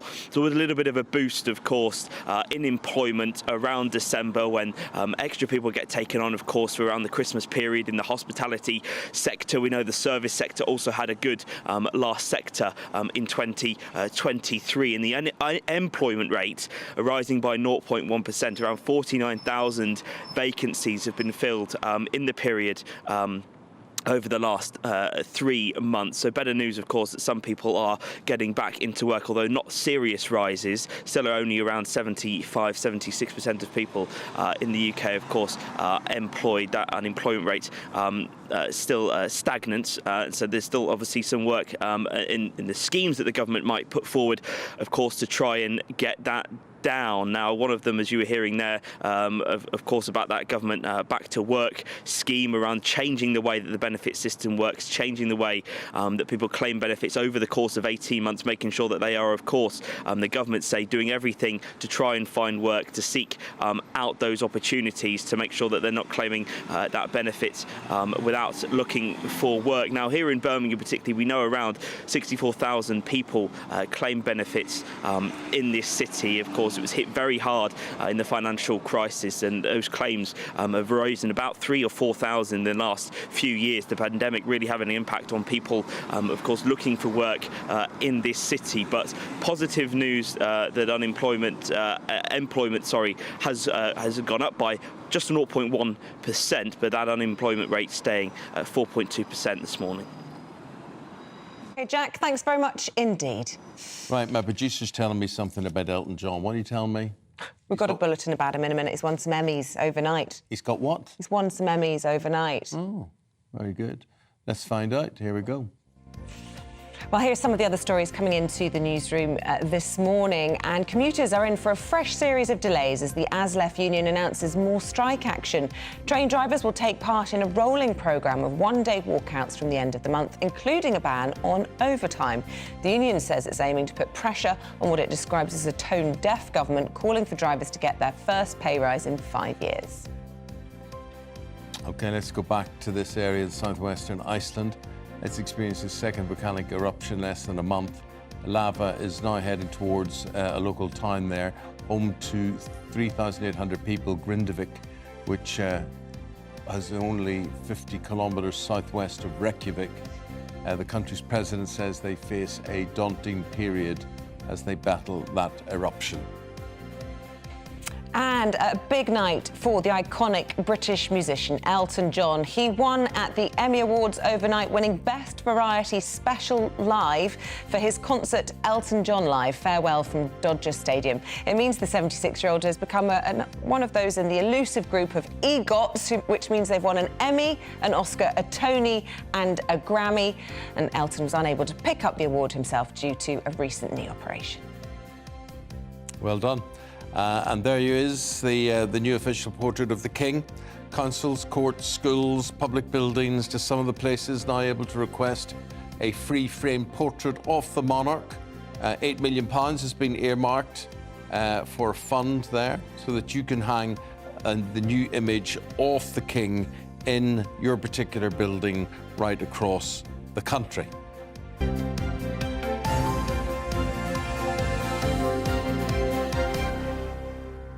Regal, we like that. Very regal. I think he looks very, well, dare I say, handsome and nice in a uniform. Yes, yeah, and it's a nice sort of composition with the corridor going away behind him. I like uniforms. I do, I must say. I do like uniforms. So do I. But I mean, you know, I tell you an awful thing that happened. when they took uniforms out of banks, you know, people didn't have banks. They took uniforms off school teachers as well. They took the teachers used to wear uniforms. They wore gowns and mortarboards, things like that. Yes. So almost everything has been de-uniformed. I liked it when nurses had to wear sort of starchy, sort of hat type things and whatever. And you're right, doctors in white coats as opposed to those blue scrub things. That when you see a pilot walking through the airport, you can't help but go, ah. Just as they do in the Virgin ad. Yeah. So anyway, but you know, where you notice uniforms is Dubai. You land in Dubai airport and immediately everybody's got a uniform all around you, different colours, whatever denotes people. But I think we are a scruffy country. Oh, we're getting worse as well. I think we're scruffy. Very scruffy. Yeah. And everybody wants to just. Everybody's scratchers nowadays. They're all scratchers. They all wear jumpers and they scratch. Grey jogging bottoms everywhere we go. Bottoms. Hands down their trousers. What do they? They do, scratching. They see it everywhere. Stop scratching in Sainsbury's. It's disgusting. Take your hand out of your trousers. Anyway. The places we go on this programme, you never quite know. But I do like a uniform. I do like a uniform. I mean, I think I should present this programme in a uniform. Well, you do, really. Smart suits every day. Very smart. But you could wear a little pilot's hat just to set it off. I'd be like in a naval uniform or something. Very smart, yeah. Like Commander Bond or something like that. Anyway, Annie Shuttleworth is not in a uniform, but she does have the weather, and you'll have your hand down your trousers just for heat. But you will. You'll head to anywhere where it's warm and snuggly. Because it's freezing. It's freezing out there, isn't it? Just stop. It's -5. Let's find out. What? Good morning. Welcome to your latest GB News weather update with me, Annie Shuttleworth from the Met Office. It's going to be another very cold day out there today with snow and ice across many northern areas. There is a warning in force for this area of sleet and snow that's moving into more northwestern areas of the UK, covering much of southern Scotland into northern England as well as Northern Ireland, perhaps parts of North Wales later.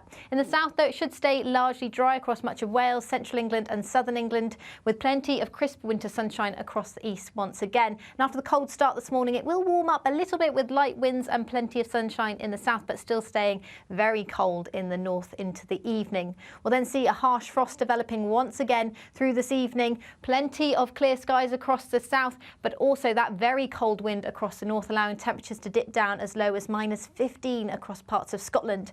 The area of sleet and snow will push into more areas of northern England tonight, and that means there's a risk of ice tomorrow morning, so do take care if you're travelling. There'll be another very cold start to the day tomorrow morning, and we'll see plenty of snow showers pushing into Northern Ireland, many northern areas of Scotland, but further inland it should be a much drier and brighter day. In the south coast, though, you could see a dusting of snow, but there is some uncertainty in the details, so please keep up to date with them if you are in these areas. But for many of us, it should be a dry, crisp winter's day, but still feeling fairly chilly. That's all for now, but make sure you keep up to date, and I'll see you next time. Stay with us. Yesterday, you'll remember that the Defence Secretary was on the programme, Grant Shapps. Well, he spent the day warning us all to prepare for wars with China, Russia, Iran and North Korea. All of that he expects over the next 5 years. We're going to get the views of Tobias Elwood in just a moment. He's former chair of the Defence Select Committee. Join us every night on GB News at 11 p.m. for Headliners, which is 3 top comedians going through the next day's news stories, which is exactly what you need, because when the establishment has gone crazy, you need some craziness to make sense of it. Headliners. You don't have to bother reading the newspaper. We've got it covered for you. Every night at 11 p.m. and repeated every morning at 5 a.m. We won't send you to sleep like some of the other paper review shows out there. So join us 11 p.m. every night on GB News. The People's Channel, Britain's news channel. I think the most exciting bit for me is talking to people. People who I think are ignored often by the major news channels. We're going to give news they want to hear. There's a voice there that needs to be heard. I think there's a chance here for a diversity of opinion to be expressed, which you don't find elsewhere. It's really exciting. We don't hold back. We're free to say how decisions that are taken here affect us all around the country. Only on GB News, the People's Channel, Britain's news channel. I'm Michelle Dewberry, and I'm not here to tell you what to think.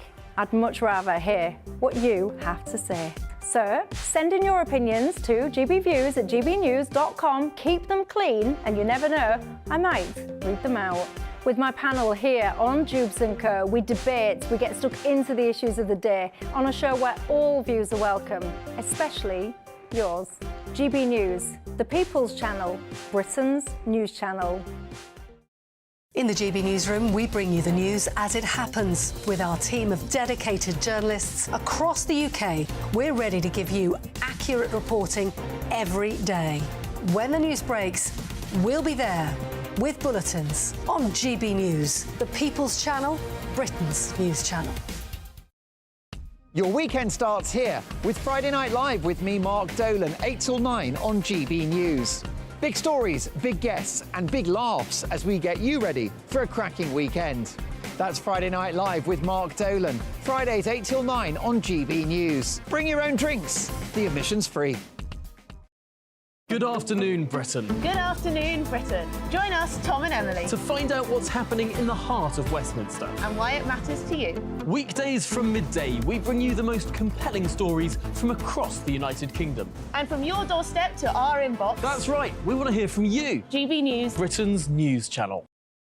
Big news, big debates, big opinion. Patrick Christie's Tonight is the week's biggest show. Every weekday, 9 to 11 p.m, we've got the inside track on the day's top stories. There'll be sharp takes you won't get anywhere else. We will set the news agenda, not just follow it, and I want to bring you along for the ride. Whatever it is, we'll have our finger on the pulse. It's news, but it's this close to entertainment. Patrick Christie's Tonight, 9 to 11 p.m, only on GB News, the People's Channel, Britain's news channel. GB News is Britain's news channel, and now you can support it. All you have to do is scan that QR code that's up on your screen right now, or you can go to gbnews.com/support and become a GB News member. You'll have fantastic benefits. We're also going to organise special events where you as GB News members can meet the presenters, the on-screen faces. Scan the QR code or go to gbnews.com/support. Thank you so much.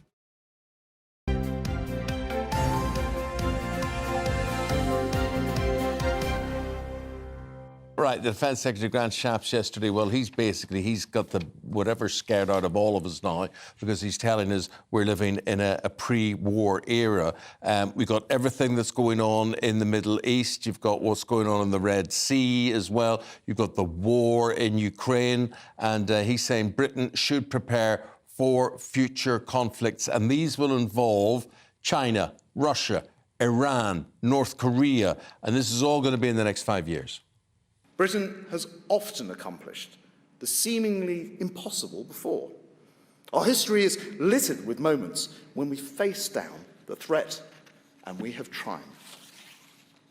But looking ahead, we are in a new era, and we must be prepared to deter our enemies, to lead our allies, and defend our nation. Well, joining us now is former chairman of the Defence Select Committee, Tobias Ellwood. Are we prepared, Mr. Ellwood, in your view? Good morning. Good morning. We're not, and yes, we have entered a new era of insecurity as nations, adversaries, competitors exploit perhaps the weakness of our rules-based order, which has progressively weakened since the Cold War, or our desire, our appetite to stand up to what's important to us. We've become a little bit complacent, a little bit risk-averse, too timid. We've lost our Cold War statecraft, if you like, which is why we've seen countries like Russia take advantage of that and move into to Ukraine, why we've seen Iran over years extend its proxy influence across the Middle East, and China is exerting ever more coercion over the global south. And that means the West is actually shrinking. The number of the democracies in the world is reducing. The number of authoritarian states is increasing. And the question is then, what do we do about it? As a P5 member of the United Nations Security Council, what have we done? In my view, we've actually taken a slightly back seat over the last 5 years for different reasons. We've focused on domestic matters. So I'm really pleased to see us take a bolder role in the Middle East, trying to put this fire out in the Red Sea, protecting international shipping lanes, and indeed standing up for the Ukrainians in stopping Russia redraw the map in Eastern Europe. Shapps told us, Tobias, yesterday, everything that we didn't want to hear. And you talk about we've taken a bit of a back seat in recent years.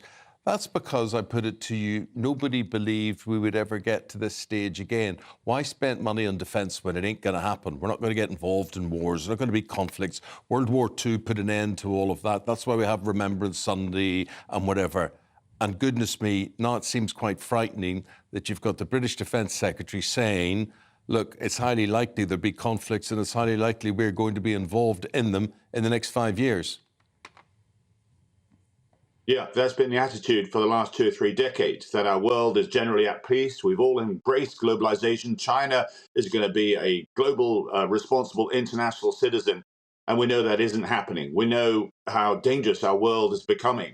Unfortunately, what we're not seeing is our armed forces, our defense posture grow to protect what's important to us.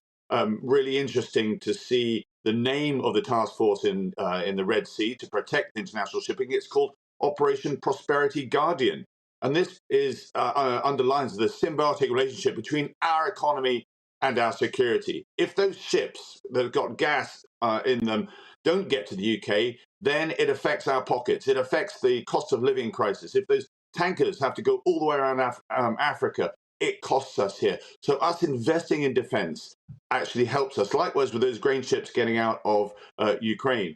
Unfortunately, we've only got 15 frigates and destroyers. At the end of the Cold War in 1991, we had 50. We have only 6 fast jet squadrons.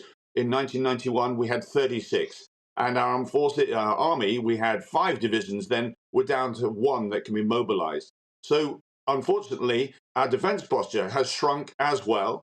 If the world is going to get more dangerous, not less, again, we need to invest in our armed forces. Well, General Lord Richard Dannatt would certainly agree with you. He's written into the Times today calling for 3% of GDP to be spent on defence. I think Rishi Sunak's committed so far to about 2.5%. But how do you justify, how do you pay for that? I mean, we've already got a tax burden at a record post-war level. We've got an NHS in crisis. We've got schools that are falling down with all the RAC crises there. Where on earth are you going to get the money for? Because defence is hugely expensive. Well, as we saw with COVID, as we've seen, in other emergencies, the money is found. But I just underline the point that if you don't invest in your defense, then what happens is that your economy is impacted, because international headwinds affect about half of our GDP. Half of our GDP is affected by what goes on away from our shores. If we don't take an interest in that, then our economy then is interrupted, which means less money for education, less money for schools, less money for hospitals and so forth. So that's why I'm saying this symbiotic relationship is so critical. It's 1939 again, in my view, where that big question, do we want to step forward? Do we want to be a convening power, not necessarily do all the heavy lifting, but certainly encourage other nations to stand up as a force for good? Because as I say, we've got adversaries. What sits behind the Houthis, Hezbollah and Hamas is Iran. What sits behind Iran is Russia. And what sits behind Russia is China. And they are interpreting the international rules-based order in a very different way than we are. And we need to stand up to that. Well, that is a sobering thought in which to leave things. Tobias Ellwood MP, thank you very much indeed. He's saying 1939. It's 1939 don't say again. Terrible and the time thought. is 25 to 8. Now, in the next couple of hours, the latest universal credit figures will be released, and they'll show just how many of us rely on benefits to get by day to day. Now, many people say these benefits are essential, as if you claim them, you have no other choice. But others say people are just playing the system to get out of work. So is it time we crack down on benefits? A few moments ago, we spoke to the Shadow Paymaster General Jonathan Ashworth. Here's what he had to say. I don't think you should cut universal credit. In fact, I mean, the government did cut it. They took £20 off universal credit, and they didn't uplift it in line with inflation last year. So they've already cut it anyway, and it's a very low level of benefit. And a lot of people, people think that it's a life of Riley, claiming the job seekers allow better universal credit, then it really isn't. But what you need to do is you've got to give people proper support in the employment system. Well, Sophia Warringer agrees with that. She says, don't cut universal credit. And there is Henry Bolton, who basically says, yes, cut it. And what way would you cut it, Henry? Well, I don't mean just sort of simply cut it, because like many things, it's quite complicated. And there are many people who are on benefits, whether they're disability benefits or job seekers allowance or the housing element and so on. So we've got to be able to discriminate between those various parts. But essentially, what we've got to ensure is that people aren't gaming the system for their own advantage, taking money from the taxpayer when they should be and could be contributing to the economy. But the key point here is that it's 2 points. One, it's got to be fair, as I've just implied. But the second thing is we've got to resource the system sufficiently well to be able to ensure that people who are claiming the job seekers allowance element are actually unable to work. Now, to do that, it's not just a case of monitoring whether they're applying for jobs. It's about supporting them. Many people, for example, former armed forces people, veterans, will find it difficult. They find it difficult anyway adapting to the civilian environment. They get very little support still, except from charities. So we've got to help them to adapt to a new environment and understand how to apply for a job and be successful. There are other people who've maybe been out of work for a long time, or people who are older and thought they were going into early retirement, but the economy is forcing them back into work and so on, or back into benefits. They work, but they don't know how to get back in. And we need to be able to retrain and educate our workforce, the people who are available to work and want to work, and put them in. And then if you tick all those boxes, then you, I think, quite legitimately can say, look, we've found you 3 jobs. You've actually not just been found 3 jobs, you've turned 3 jobs down. 3 strikes and you're out. And then on a sliding scale, your benefits are reduced. So that's how I think we should approach this. It's complicated. It needs resourcing, but like everything else, we've got to have the government will and determination to solve a problem. Yeah. Look, Sophia, I'm sure you're coming from a sort of more compassionate, sort of charitable position in all of this, and yet do you acknowledge that there has to be these kinds of reforms, because there are, would you agree, people who are refusing perfectly good jobs and preferring to sit on their laurels? So I agree, we definitely need to bring down the benefit bill. We know that it's set to go over 120 billion by 2027, 2028, which is a not sustainable rise. So we do need to bring down the overall cost to the taxpayer. Let's remember, this is a concept of fairness that is really important, that the taxpayer is funding the lives of these people who are not in work. But the best way to bring down the bill is not by cutting the individual amount that each benefit claimant takes home. It's by getting them into work, because cutting the overall amount that they get home is a short-sighted solution, because it will only move the issue to other services, and the costs may be quick to be cut from the welfare system, but they will be soon to be realised elsewhere, and other services will take the strain of those cuts. So it is important that getting people into work is the aim, not just cutting the bill. And there are many ways that we have found at the Centre for Social Justice of getting people into work that actually are sustained and work in the long term. And we've asked for universal support, which has been rolled out across the country. We're very pleased to see £1 billion put into that, but it needs to be delivered at pace, and it needs to be delivered not by huge conglomerates and services that don't know the individual struggles that people find in getting into work. It needs to be delivered by these small charities and agencies across the country that know best the problems that this cohort of people face. Sophia, thank you very much indeed. Henry, thank you very much indeed for outlining your arguments for and against cutting universal credit. Now we just want to know what you think watching and listening at home. gbviews@gbnews.com. I think if it was simple, they would have sorted this problem a long time ago. Listen, still to come. It may be dry January, but sales of Scotch whisky are soaring. All the details in the papers next. Wake up to the headlines with Headliners every morning at 5 a.m. We treat you to the day's biggest stories before anyone else, 7 days a week. You can catch up on everything you need to know before you've even had your kippers. Headliners every morning at 5 a.m. only on GB News, the People's Channel, Britain's news channel. I'm Andrew Doyle.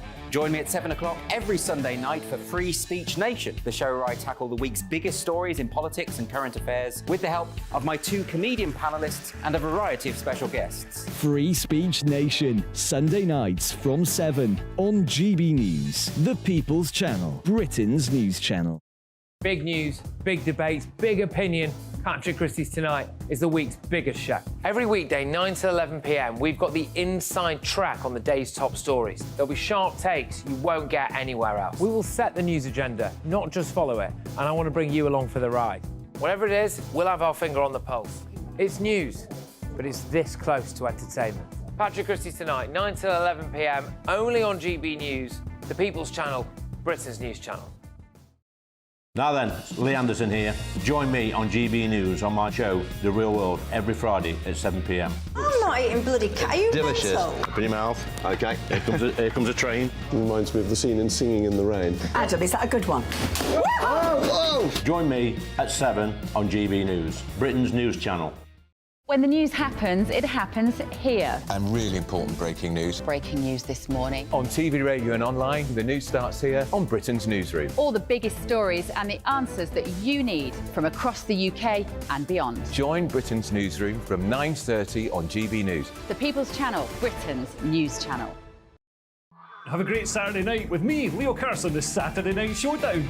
It's a crazy world out there, so come and make fun of it with me, my panel of comedians, and a couple of people who actually know what they're talking about. This Saturday Night Showdown is your front row ticket to the clown show, every Saturday, only on GB News, the People's Channel, Britain's news channel. Good afternoon, Britain. Good afternoon, Britain. Join us, Tom and Emily, To find out what's happening in the heart of Westminster. and why it matters to you. Weekdays from midday, we bring you the most compelling stories from across the United Kingdom. And from your doorstep to our inbox. That's right, we want to hear from you. GB News, Britain's news channel. GB News, unlike other broadcasters, isn't obsessed with the London-Westminster bubble. We think there's a nation beyond the M25, and that's why we talk about the issues that matter across the land. Join me on State of the Nation, 8 to 9 o'clock, Monday to Thursday, on GB News. Daisy's listening, and you should too. Every Sunday from 11, join Michael Portillo. There'll be topical discussion, looking at the week before and the week to come. So kick back and relax at 11 a.m. on Sundays on GB News with me, Michael Portillo. GB News, the People's Channel, Britain's news channel.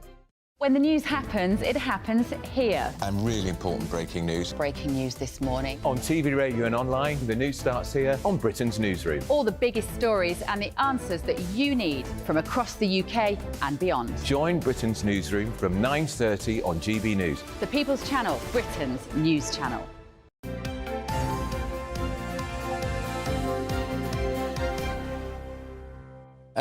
Right, what about We're going through the papers. That's what we're going to do.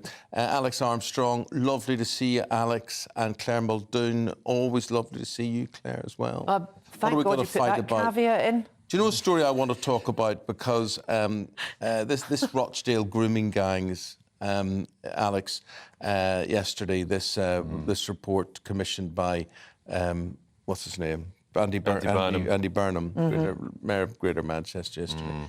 Now, listen, I know people will turn around and say the police failed and the social services failed, and that's awful. That's terrible, and that should be put right. But if it wasn't for these two women that instigated this documentary and the programme behind it and whatever, what about all these perverts that are allowed to exist in society, exist in their communities?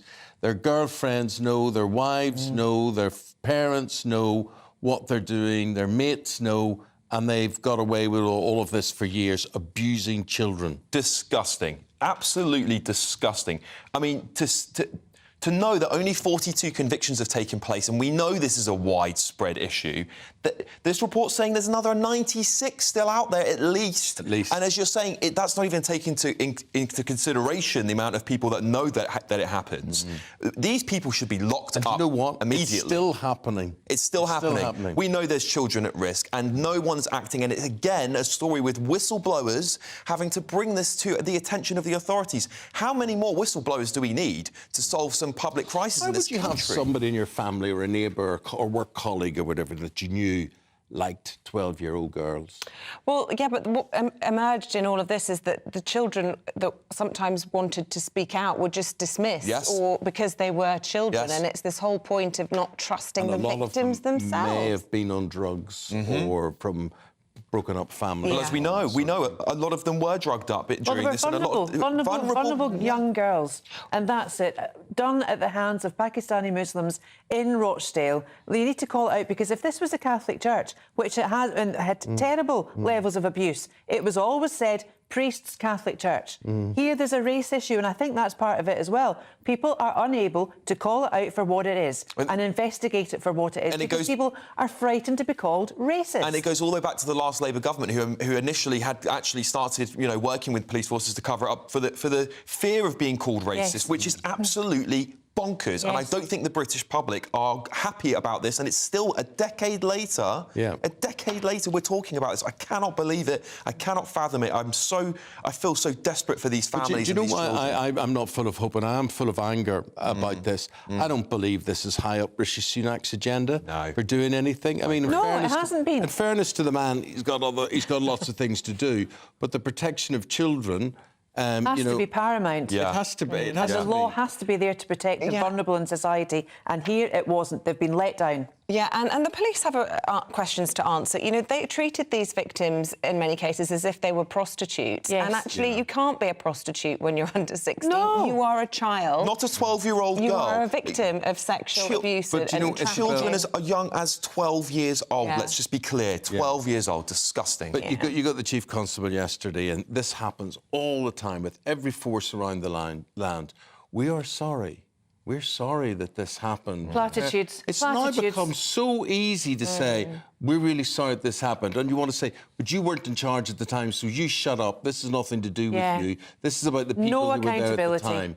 No accountability. Right, that's enough of that. Let's cheer ourselves up with whiskey, Claire. Because the Scottish whisky industry brought apparently £7.1 billion to the UK economy in 2022. Huge increase, it's something like 19% or something. Well, you would think that. 29% increase from 2018. Even better. So during the holidays, I watched a beautiful film called The Angel's Share. It's a wonderful, really feel-good film. I urge people to watch it if they can. And The Angel's Share is the part of the whiskey that evaporates in the cask. And it evaporates. No one knows where it goes. So that's what's called the Angel's Share. Anyway, this headline... So somebody sits and taps that off and exactly. That'll be the Angel's Share there. No, it's not whiskey with an E, it's whiskey with a Y. We're in Scotland here, not Ireland. So 7.1 billion, but I'm sure the Scottish nationalists will be saying, oh yeah, that's all our money, we're doing such a great job, we've done this all. They haven't, right? It's a great news story, it's really great. I'm not actually partial to a whiskey. I'm not either. You know, we were talking about... Chinese love it, don't they? They do, and the Japanese. Right. The Japanese have got wonderful whiskies, but ironically, there's a really good restaurant in London that sells a lowland whiskey from the Auchentoshan distillery, and the Auchentoshan distillery is near Clydebank, and it's actually opposite where my dad's buried, and lots of our families are buried. It's all there. He'll have the Angel's Share. Yes, you're right, Eamonn. And he, what were we going to say here about the whisky industry? So we're talking about water. And I think that's one of the great things about Scottish whiskies because of the wonderful water but I think you've got to look at where they actually pay their taxes, and I think you'll find very little of it is paid to the UK government or indeed the Scottish government. How can that be, though? How can well, it's the way you set up your business. Yeah. But we should look into that. I mean, a great success story, except clever accountants involved. And I think something to do with the pound being weaker in recent years has also helped boost sales. Probably will have. Whiskies become more affordable. Gary Lineker. Yeah, Gary Lineker, Alex. Oh, another day. Another Lineker tweet, getting him in more trouble. I mean, when is it going to be the case that the BBC say, enough is enough, Gary, get off there? Well, he's now saying he made a mistake here, so he's trying to backtrack big time because he knows he could be in hot water because this time it is stretching into the field in which he works, which is football, and therefore a conflict of interest under the BBC's guidelines. Yes, so what was the tweet, Alex? So he has tweeted an anti-Israeli tweet, and it's pretty clear. Go on his Twitter and read the tweet. It's very clear. He's retweeted something. It's an anti-Israeli tweet that he's now claiming he mistook for football news. And as part of that tweet, they said Israel should be banned from international football. I mean, I don't know whether that's a very fair assessment of the situation, no matter where you sit. Should sport be dragged into war and conflict? South Africa brought it in. Well, they cricket, did. They've done they? that as well. And obviously, Gary, who's been very, very pro-Gaza in this situation, pro-Palestine, has been retweeting a lot of this stuff. But this is now crossing the line. This is crossing the line. And the BBC are backing him, saying, oh, we're not going to give a statement, but we do understand he thought it was about football. Rubbish. Absolute rubbish. And I agree with Stephen Crabb here, Tory MP Stephen Crabb, and he said this is absolutely bonkers. I mean, if you see the original tweet, you can't not misinterpret it. You cannot. Why is he being this agent provocateur? I don't know, but I just think, Gary, if you want to talk about politics, stand as an MP, stand in a seat and get it over and done with, and see if the people want you. Otherwise, shut up and enjoy your lovely taxpayer-funded salary. Claire, let's talk about ageism. Yep. Half of over 50s believe they have been affected by ageism, particularly at work. Yeah, and this only affects half of the panel here, me and you. Have you felt any form of... Oh, without a doubt. Really? Without a doubt. Absolutely, without a doubt. The worst thing about getting older is that people sort of speak to you as if you're diminished in some way, that you don't understand, that you don't keep up to date with things or whatever. I don't know about you, but I feel I've never known more. My knowledge has never been higher or whatever. But I do think there's a big difference. Well, there was 2,000 people polled, actually, aged 18 and over, and they found that 37% of those in their 50s and 60s faced age discrimination, most commonly in work. Now, Do you think this is something to do with the technological disparity between people and some people being more capable with things like ChatGPT and stuff like that? Which makes you look stupid. It does, yeah. And I feel like, you could be a young person and feel that way, but I think you're more quickly able to get over that hurdle, given your experience with technology will be from the age you were pretty young. That might be a reason, but what we can't overlook is what people of my generation actually bring to the workplace. Absolutely agreed. We bring common sense. We would annihilate and bring it and stop buying oat milk for starters, and would get Gen Z back up to speed on what life was about. Instead of working from home, no, you don't. Yeah. You get off your backside and you go into the office and you work there. And I think that's where you're paid. You'll find a lot of bosses, who are actually a little bit of an older demographic, are having this problem with that younger generation. There we are. There we go. As part of that young generation, as us as part of that old generation, we say thank you. Alex Armstrong, Claire Muldoon, they'll be back in about 45 minutes' time. Meanwhile, here's the weather. That warm feeling inside from Boxed Boilers, sponsors of weather on GB News. Good morning. Welcome to your latest GB News weather update with me, Annie Shuttleworth from the Met Office. It's going to be another very cold day out there today with snow and ice across many northern areas. There is a warning in force for this area of sleet and snow that's moving into more northwestern areas of the UK, covering much of southern Scotland into northern England as well as Northern Ireland, perhaps parts of North Wales later. In the south, though, it should stay largely dry across much of Wales, central England and southern England, with plenty of crisp winter sunshine across the east once again. And after the cold start this morning, it will warm up a little bit with light winds and plenty of sunshine in the south, but still staying very cold in the north into the evening. We'll then see a harsh frost developing once again through this evening. Plenty of clear skies across the south, but also that very cold wind across the north, allowing temperatures to dip down as low as -15 across parts of Scotland. The area of sleet and snow will push into more areas of northern England tonight, and that means there's a risk of ice tomorrow morning, so do take care if you're travelling. There'll be another very cold start to the day tomorrow morning, and we'll see plenty of snow showers pushing into Northern Ireland, many northern areas of Scotland, but further inland it should be a much drier and brighter day. In the south coast, though, you could see a dusting of snow, but there is some uncertainty in the details, so please keep up to date with them if you are in these areas. But for many of us, it should be a dry, crisp winter's day, but still feeling fairly chilly. That's all for now, but make sure you keep up to date, and I'll see you next time. That warm feeling inside from Boxed Boilers, sponsors of weather on GB News.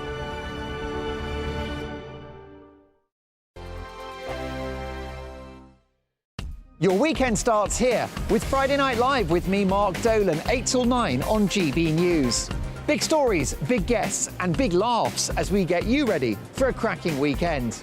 That's Friday Night Live with Mark Dolan. Fridays 8 till 9 on GB News. Bring your own drinks. The admission's free. In the GB Newsroom, we bring you the news as it happens. With our team of dedicated journalists across the UK, we're ready to give you accurate reporting every day. When the news breaks, we'll be there with bulletins on GB News, the People's Channel, Britain's news channel. Big news, big debates, big opinion. Patrick Christie's Tonight is the week's biggest show. Every weekday, 9 to 11 p.m, we've got the inside track on the day's top stories. There'll be sharp takes you won't get anywhere else. We will set the news agenda, not just follow it, and I want to bring you along for the ride. Whatever it is, we'll have our finger on the pulse. It's news, but it's this close to entertainment. Patrick Christie's Tonight, 9 to 11 p.m, only on GB News, the People's Channel, Britain's news channel. Join us every night on GB News at 11 p.m. for Headliners, which is 3 top comedians going through the next day's news stories, which is exactly what you need, because when the establishment has gone crazy, you need some craziness to make sense of it.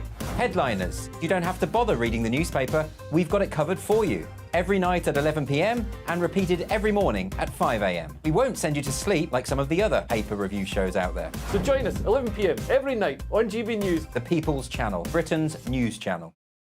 I'm Michelle Dewberry, and I'm not here to tell you what to think. I'd much rather hear what you have to say. So, send in your opinions to gbviews@gbnews.com. Keep them clean, and you never know, I might read them out. With my panel here on Jubes & Co, we debate, we get stuck into the issues of the day on a show where all views are welcome, especially yours. GB News, the People's Channel, Britain's news channel. Tired of the usual focus-tested, pre-prepared Westminster runaround? Well, so am I. So you want higher taxes? Is your department to blame for this? Are you rethinking this policy? Every Sunday at 9:30, I'll be sitting down with those in power to get the truth about the issues affecting you. Let's be honest, we've known about the cost pressures of this project for years, not months. That's the Camilla Tominey Show, a politics show with personality. On GB News, the People's Channel, Britain's news channel. I think the most exciting bit for me is talking to people. People who I think are ignored often by the major news channels. We're going to give news they want to hear. There's a voice there that needs to be heard. I think there's a chance here for a diversity of opinion to be expressed, which you don't find elsewhere. It's really exciting. We don't hold back. We're free to say how decisions that are taken here affect us all around the country. Only on GB News, the People's Channel, Britain's news channel. Good afternoon, Britain. Good afternoon, Britain. Join us, Tom and Emily, to find out what's happening in the heart of Westminster and why it matters to you. Weekdays from midday, we bring you the most compelling stories from across the United Kingdom. And from your doorstep to our inbox. That's right, we want to hear from you. GB News, Britain's news channel.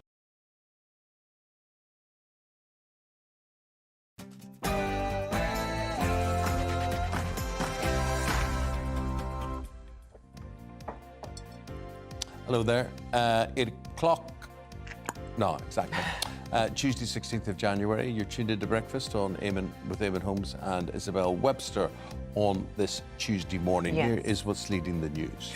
It's a familiar headache for the Prime Minister. Over 60 MPs look set to rebel over his Rwanda bill, including 2 Tory deputy chairmen.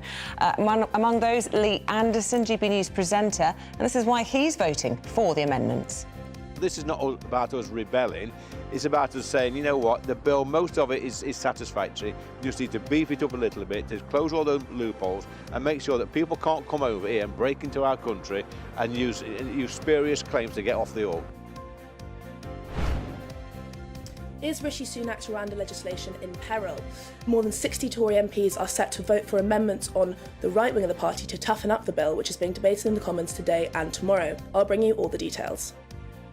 A new pre-war era looming for the UK as the Defence Secretary warns we should prepare for further wars involving China, Russia, Iran and North Korea, all in the next 5 years. The former President Donald Trump has cemented his front-runner status in the race for the Republican Party nomination, beating Ron DeSantis and Nikki Haley to win the Iowa caucus overnight. The rate of unemployment has remained unchanged at 4.2% in the 3 months to November. We'll be talking to the Secretary of State for Work and Pensions, Mel Stride, very shortly. And Paul Coit is here with all of your sport. It's all the difference in weather everywhere. Australian Open, which is going on at the moment, 30 degrees. Cameron Norrie's won. Jack Draper has won as well. Emma Raducanu plays very shortly. In the NFL in the States, it's like -8 degrees. They've had to shovel all the snow off the stadium. And Andre Onana could star in a new version of Planes, Trains and Automobiles as he spends 16 hours getting from Manchester to the Ivory Coast. See, I started to watch last night on Sky True Detective thing. Yeah. With Jodie Foster. Oh, yeah. And it's set in Alaska and it's dark all the time. And it's snowy all the time. Yeah. So they live in this permanent snow. So for 3 or 4 weeks of the year, it's pitch black. Yeah. Right? Can't handle that. North of Norway, And then people can come out and murder and do all sorts of things. Whereas yesterday in the cold, it was so blue and lovely and sunny that I felt happy. Yeah, but it was -11 there and dark. And I'm thinking, well, it was -5 here this morning. Oh, it's horrible. But the thing is, you take the rough with the smooth. Like in the north of Norway, is that you have the hours of they have complete darkness 24 hours a day. But then during the summer, it's sunny 24 hours a day. Yes. Isn't that good? You got to sleep sometime. Well, I have no problem. Too extreme for me. Okay. How extreme is the weather for you this morning? Annie Shuttleworth has your weather updates throughout the programme. Good morning. There will be some more winter blue skies out there for some of us today. However, we do have snow and ice warnings in force. You can find out all the details with me a little bit later on.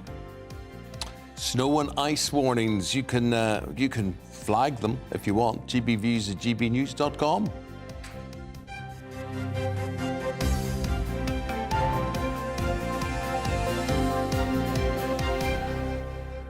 So let's get down to business. The Prime Minister is set to face another showdown over Rwanda as the bill returns to the Commons this morning. Yes, more than 60 Tory MPs have backed amendments to toughen the legislation to prevent European judges and human rights lawyers from blocking deportation flights. Now, leading the rebels is former Immigration Minister Robert Jenrick. Now, in a direct challenge to the Prime Minister, he told GB News he would consider voting against the bill. Certainly going to support the amendments. They're in my name and those of Bill Cash, and there's now 60 Conservative MPs backing them. I hope the government will move and produce amendments that create a bill that will actually work. If they won't, then I've been clear that I'm not going to support the bill, and I'll actively consider voting against it, because all that matters is what works, and I'm not going to support a bill that doesn't work. Well, there you go, a former ally of the Prime Minister. But to make matters even worse for Rishi Sunak now, two deputy chairmen of his party, Lee Anderson and Brendan Clark-Smith, have both announced that they would vote for the rebel amendments. Brendan and I both agree with pretty much 90% of this Rwanda bill. We just feel that there's a few areas in the bill that could be strengthened to make sure that it's watertight. And let's not forget, we're less than a year away from a general election now. And the last thing I want over there is a Labour lot coming in and repealing the Rwanda scheme and opening the borders to 100,000 odd illegal migrants a year, which they will do if they sign up to any EU sort of deal. So this is not about us rebelling. It's about us saying, you know what, the bill, most of it is satisfactory. We just need to beef it up a little bit to close all those loopholes and make sure that people can't come over here and break into our country and use spurious claims to get off the hook. This is incredibly important, which is why you see not just Lee and I, but our colleagues as well, who we all have opinions on this bill, because we want to make it work. We want to see those planes take off. We just want to beef it up a bit. So what's the Prime Minister doing about this? Well, he's planning to fast-track migrant appeals against deportation by drafting in 150 judges and freeing up courtrooms. Big question is, will that actually work? Let's bring in our digital political editor, Millie Cook. Good morning to you, Millie. Now, you've got the UN Refugee Council coming out and saying that this Rwanda bill, without even the amendments, breaches international law. You've got Rwanda saying that they wouldn't accept any amendments either. You've got the One Nation Tories saying that these amendments are unconservative and don't respect the rule of law and afford fewer rights to asylum seekers than even the hardest criminals. But you've also then got people in the cabinet and the deputy chairman of the party saying that they will vote against this bill, which puts the Prime Minister in a very difficult position, possibly even a vote of no confidence. You're absolutely right. Rishi Sunak really is walking a tightrope when it comes to this legislation. He's trying not to set off alarm bells when it comes to breaking international law, but equally he's trying to appease the right wing of his party, which is very strong. We've got more than 60 MPs backing amendments on the right, who are saying we need to toughen up the legislation. So it really is a tricky position for the Prime Minister. And what we're seeing with these High Court judges and him trying to fast-track cases is he's basically trying to say, if it does end up in the courts, I'll make sure that it goes through and it works quickly and we don't have these massive backlogs. But the problem is that for right-wing MPs, does it sort of look like an admission of guilt from the Prime Minister? If he's suggesting that he's going to need to fast-track these cases, that really admits that there will be cases in the first place, which I think is what MPs really are sick of when it comes to this legislation. We've seen a lot of talk and a lot of plans, but very little action, and we haven't actually seen a single plane take off to Rwanda. So I think the MPs on the right of the party, this is exactly what they're concerned about when it comes to the legislation. Will it get held up in the courts, and will it need to be fast-tracked? So him saying that he will address that problem is admitting there's a problem there in the first place, which is obviously an issue for MPs on the right. At the moment, the Prime Minister has a working majority of 54. We're hearing that the rebels think they've got around 60 MPs that will vote for these amendments. So what does that mean? Could we actually see, the 1922 committee saying, actually, we've got to stay united, we're not going to win an election if we're all falling apart? But if you've got a rebellion on this scale, surely it's curtains for Rishi Sunak. So the rhetoric at the moment from a lot of the rebels is that they don't want to bring down the government, they're just trying to make sure the bill is workable. So it's yet to be seen whether or not these rebels are going to vote against the legislation. At the moment, they're saying they're going to be voting with the right-wing amendments. However, we have seen quite a few people, so Robert Jenrick included, and Suella Braverman speaking to GB News last week, that if the right-wing amendments don't go through and if the government doesn't change the bill to toughen it up, that they will be voting against it. But obviously, these are minority numbers. Currently, we don't have enough MPs confirming they'll be voting against the legislation to confirm a full-scale rebellion. But obviously it could build. There are quite a few people that don't believe that the bill has gone far enough. And if that gathers steam, and if we get enough big hitters like Lee Anderson, Robert Jenrick, Suella Braverman coming out and saying they will vote against the legislation, that could cause a full-scale rebellion, which obviously could bring into question the Prime Minister's ability to command a majority in government. What about the Lords in all of this, Millie? Because Robert Jenrick's saying, I fundamentally won't support a bill that won't work. Well, it won't work if the Lords have anything to do with it. So his amendments, what's the point? I mean, historically, with things like this, the Lords often do err on the side of caution when it comes, especially things like international law. So we're very likely to see the bill being held up in the Lords. But obviously, I think at the moment, the government is just focusing on trying to get it through the Commons in the next 2 days. This really is crunch time for them. But then even if it does go through, especially if right-wing amendments toughen up the legislation, we're very likely to see a battle in the Lords. And it could be ping-ponged back and forth, with the Lords putting in amendments that soften the bill and then it going back to the Commons and MPs being very uncomfortable with it. The other challenge, I suppose, in all of this is those people like Sir Robert Buckland. He's a former Attorney General. He said that if the amendments are successful, he would vote against them. It's trying to keep the One Nationers and, of course, the rebels happy. It seems to me that it's like a psychodrama playing out, a different one to Boris Johnson's, admittedly. But equally, a lot of people who aren't Conservatives will be watching this thinking, for goodness sake. It does feel like that you can't really please anyone at the moment with this legislation. And I think that's partly a symptom of it having gone on for so long. I think a lot of the MPs on the right of the party, if anything, have their stance has become even tougher because we've spent so long seeing legislation that hasn't worked. And they're still sticking by the same plan, but they're trying to exercise it in a sort of different manner. So at the moment, you've got some MPs that believe it's going too far, and then others believe it's not going far enough, and you just can't really please anyone. But that's probably because they've spent so long waiting when it comes to this legislation, and now there's increased anger, especially from MPs' constituents and the voting public, about the fact that migration has become an increasing problem, and they've actually, in practice, done very little to tackle the problem. A word about the news this morning in relation to unemployment figures. They've remained historically low, unchanged at 4.2%, and wage inflation easing back to 6.6%, but the government will still be really pleased. That's well above the inflation rate. Yeah, absolutely. We will see more information on those unemployment figures today. But I think the main story with the government at the moment is looking at plans to crack down, to cut back on welfare, because obviously the lower we can have, the less money they can spend when it comes to unemployment, and the less money they spend on welfare, then the more money there is for things like tax cuts. At the moment, the government is really looking closely at these figures to see how much wiggle room they can have at the next budget when it comes to handing out tax cuts and other forms of government spending in order to ease the financial burden on people's pockets at the moment when it comes to inflation and the cost of living crisis. Millie, thank you very much indeed. The time 11 minutes past 8. The Defence Secretary Grant Shapps yesterday talking about a pre-war era. All of this because of tensions rising in the Middle East and the war still raging in Ukraine. So this is what put the Defence Secretary on a war footing yesterday. He said the big dangers are going to come from China, they're going to come from Russia, they're going to come from Iran and North Korea, and it's all going to be in the next 5 years. Britain has often accomplished the seemingly impossible before.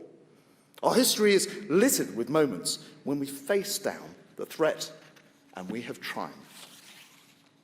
But looking ahead, we are in a new era and we must be prepared to deter our enemies, to lead our allies and defend. Well, let's get the overall perspective on of this from our Home and Security Editor, Mark White. Interesting this, he appeared on our programme yesterday and I said to him, so what have we got to be worried about? You know, are you preparing us for something here?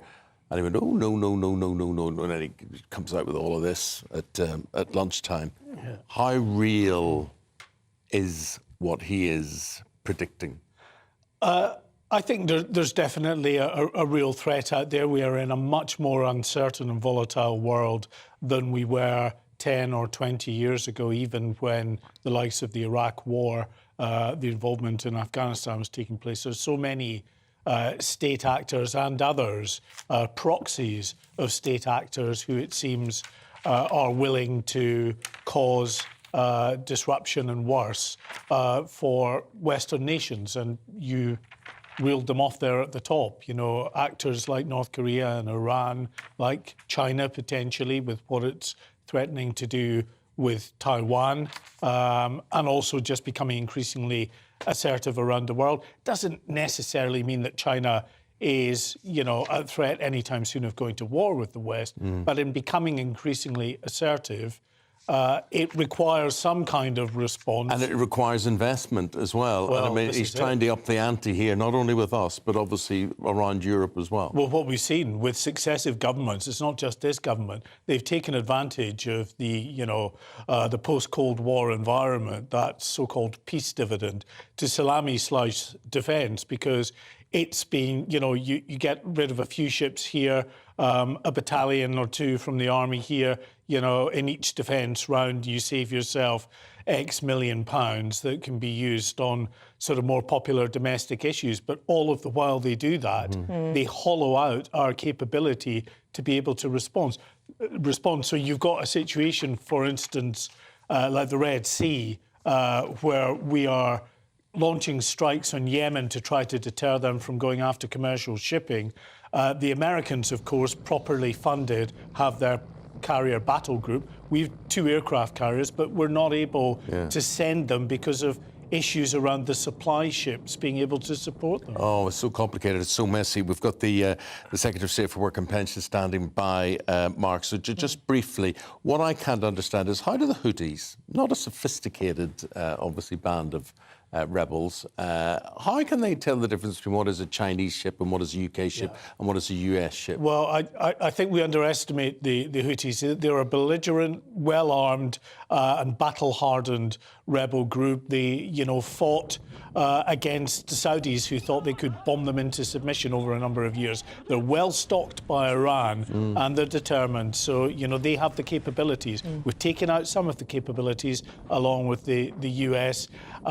The next, I guess, the ball's back in the Houthis' court. If they continue with these attacks, then we will see, I'm sure, more in the way of a response. Mark, let's talk again after 9 o'clock about more of this. But for the moment, thank you very much indeed. Thank you. Well, let's bring in the Secretary of State for Work and Pensions, Mel Stride. A very good morning to you. Welcome to the programme. Thanks for braving the cold for us. I want to talk to you, first of all, about our top story this morning. A difficult day for the Prime Minister. His authority being undermined by not only a former ally and immigration minister, but also deputy chairmans of the party. This is not only serious for his own premiership, could result in vote of no confidence, but this has become totemic, hasn't it? An example of just what chaos the Conservative Party's in at the moment. Well, look, people have quite rightly very strong views about the Rwanda bill, and the reason for that, in fact, is that we are all united in a very clear sense that we need to get this bill through in order to create a deterrent such that we stop this terrible trafficking of people across the Channel. And let's not forget that over the weekend we had yet another tragic loss of life in those dark, cold waters of the Channel. We need to stop that. We also need to build on the progress that we're making. We've seen a reduction of 36% in the level of crossings across the Channel. That compares to very strongly rising figures actually across Europe, including an 80% increase in the case of Italy. And the reason we've made that progress, of course, is we have a very clear plan, of which the Rwanda bill is part, to get these numbers down, and that's why it's working, and we have an opportunity to go a lot further. And you compare that to Labour, who've got really nothing to say on this at all. And the reason Keir Starmer's got nothing to say other than to oppose is that they have no plan. And what we need to do and what we need to make sure is we don't end up going back to square one, open borders, all of these problems, and that we stick to the plan that we've brought forward. I know you'd prefer to focus on Labour and all of this, but the hard truth is you've got a working majority of 54 and apparently 60 MPs who are prepared to vote against the bill as it stands. What is the Prime Minister going to do about it? Because you've got the One Nation is going, this is as far as it can go and we won't take it any further.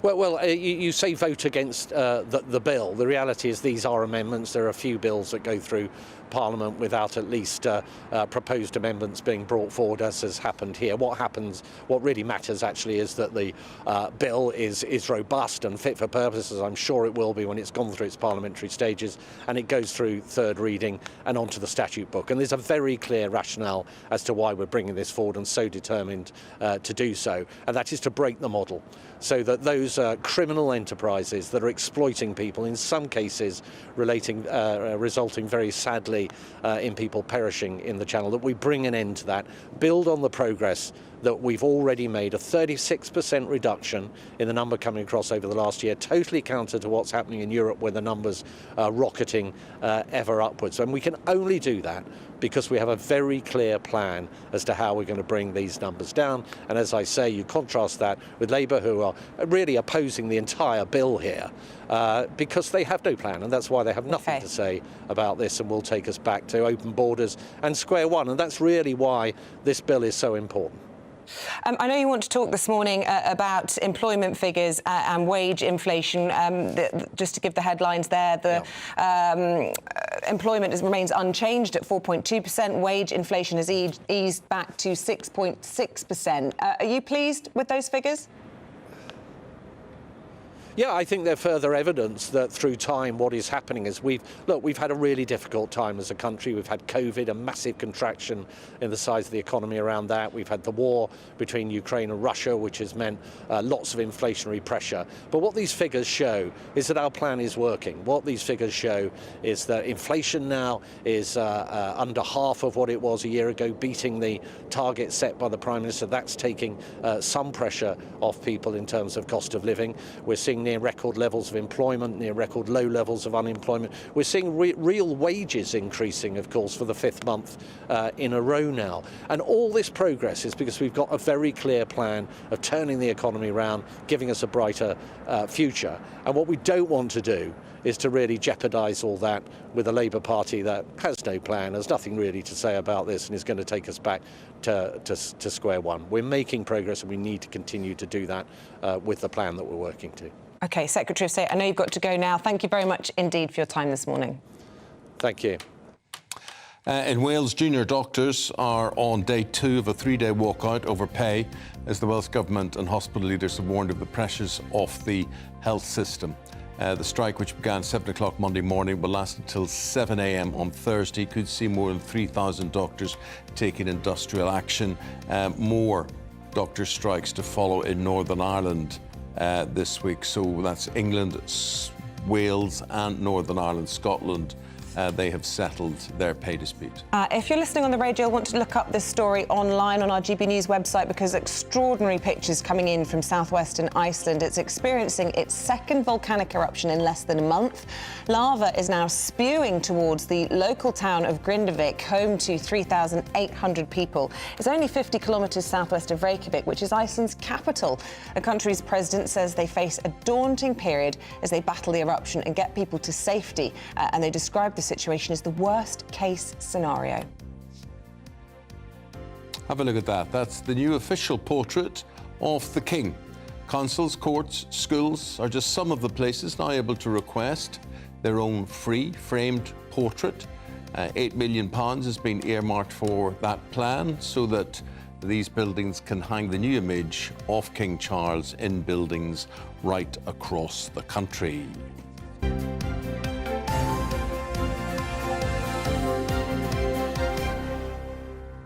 Now, a lot of you have been taking part in the competition that we launched a few weeks ago here on the programme, the Great British Giveaway. And we have our first winner. He's called Phil, and he is from West Yorkshire. Phil will be taking home £10,000 cash, a brand new iPhone 15 and £500 to spend.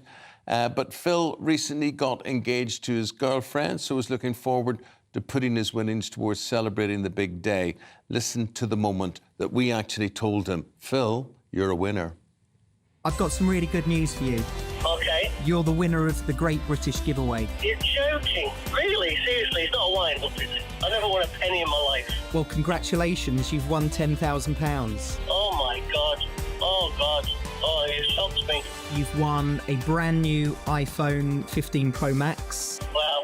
And you've also won £500 to spend in the store of your choice. Oh my God. I can't believe it. Yeah, thank you very much. Yeah. And the good news, if you missed out this time, you could be like Phil next time. The next Great British Giveaway is launching on the 29th of January, exclusively right here on GB News. Still to come this morning, have planning laws gone too far? Right, how easy is it to get them or to stand in the way of them? We'll be debating that next. 2024, a battleground year. The year the nation decides. As the parties gear up their campaigns for the next general election. Who will be left standing when the British people make one of the biggest decisions of their lives? Who will rise? And who will fall? Let's find out together. For every moment, the highs, the lows, the twists and turns. We'll be with you for every step of this journey. In 2024, GB News is Britain's election channel.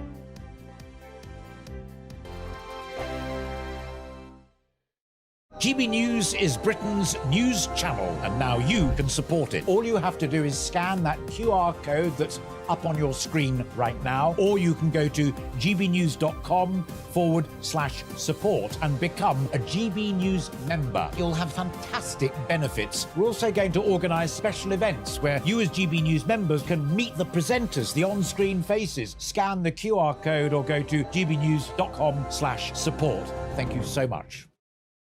Big news, big debates, big opinion. Patrick Christie's Tonight is the week's biggest show. Every weekday, 9 to 11 p.m, we've got the inside track on the day's top stories. There'll be sharp takes you won't get anywhere else. We will set the news agenda, not just follow it, and I want to bring you along for the ride. Whatever it is, we'll have our finger on the pulse. It's news, but it's this close to entertainment. Patrick Christie's Tonight, 9 to 11 p.m, only on GB News, the People's Channel, Britain's news channel. Now then, Lee Anderson here. Join me on GB News on my show, The Real World, every Friday at 7 p.m. I'm not eating bloody cat. Are you Delicious. mental? Put your mouth. OK. Here comes a train. Reminds me of the scene in Singing in the Rain. Adam, is that a good one? Whoa! Join me at 7 on GB News, Britain's news channel.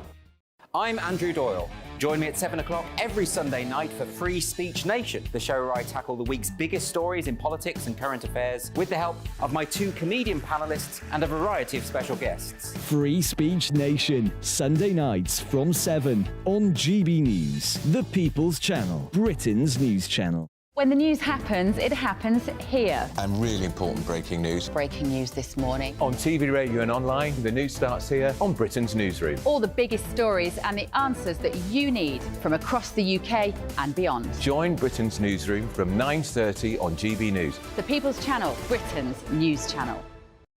Wake up to the headlines with Headliners every morning at 5 a.m. We treat you to the day's biggest stories before anyone else, 7 days a week. You can catch up on everything you need to know before you've even had your kippers. Headliners every morning at 5 a.m, only on GB News, the People's Channel, Britain's news channel. Every Sunday from 11, join Michael Portillo. There'll be topical discussion, looking at the week before and the week to come. So kick back and relax at 11 a.m. on Sundays on GB News with me, Michael Portillo. GB News, the People's Channel, Britain's news channel. I'm Michelle Dewberry, and I'm not here to tell you what to think. I'd much rather hear what you have to say. So, send in your opinions to gbviews@gbnews.com. Keep them clean, and you never know, I might read them out. With my panel here on Jubes & Co, we debate, we get stuck into the issues of the day on a show where all views are welcome, especially yours. GB News, the People's Channel, Britain's news channel. Have a great Saturday night with me, Leo Curse, on the Saturday Night Showdown. It's a crazy world out there, so come and make fun of it with me, my panel of comedians, and a couple of people who actually know what they're talking about. The Saturday Night Showdown is your front row ticket to the clown show, every Saturday, only on GB News, the People's Channel, Britain's news channel.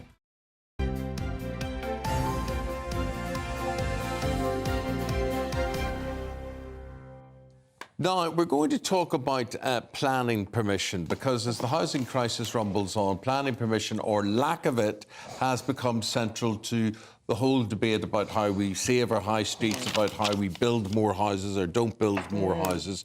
And the laws around building are getting stricter. Yes, a new road tunnel under the River Thames that's costing £10 billion has become Britain's biggest ever planning application, totalling over 350,000 pages. I didn't know about that. No, I didn't know about that. No, so there we are. So there's going to be another tunnel under the Thames. Yeah. Whereabouts? Near Dartford Crossing. Near the Dartford Crossing. Oh, I can see how that would be popular. Yeah. Well, that was the voice of Paul Champlina. We're going to be debating between him and Alex Schlagerman this morning. The planning laws, have they gone too far? Well, Paul, he doesn't... you think that planning must be fundamentally changed, and Alex Schlagerman here, he thinks that they're very important and they must stay the way they are. But, Alex, I thought that they were sort of strangling growth.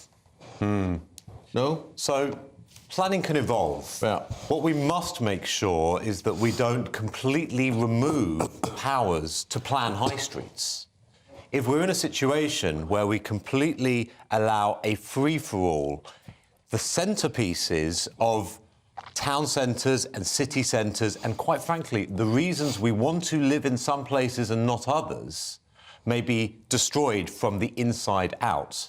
Now, just imagine a world where the high street around the corner from your home is hollowed out, and suddenly you don't have interesting businesses curated together to serve your needs locally and attract people to come and spend time in your local area. But that's the way it's going, Alex. But that's going to have a long-term impact on the residential We don't have petrol value. stations, we don't have banks, we don't have dental surgeries. There's so many things we don't have. And what we do have are apartments for old-age pensioners everywhere. Well, look, if we move towards a vision of actually having the right things in the right places for each individual local catchment area, we're going to need to have some ability to plan that.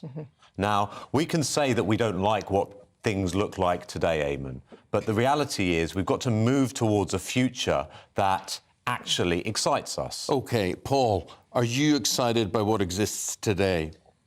It's all antiquated. So there's unnecessary cost, too much delay and far too much red tape. I went on a recruitment site for planning officers yesterday. There is dozens and dozens of jobs. They're earning about £500 a day. We have a skill shortage. There's only 10,000 planning officers in this country. You know, I posted on a WhatsApp group I'm on with lots of landlords and developers, and I got bombarded of case studies. There's one guy been waiting 18 months to build 6 flats in a derelict building of 15 years. I mean, there's unnecessary costs. We have a terrible, terrible housing shortage, the worst I've known it in 30 years of working with landlords and in property. OK, but I mean, Alex, I think, you know, we talk about case studies. I'm thinking of my own local area.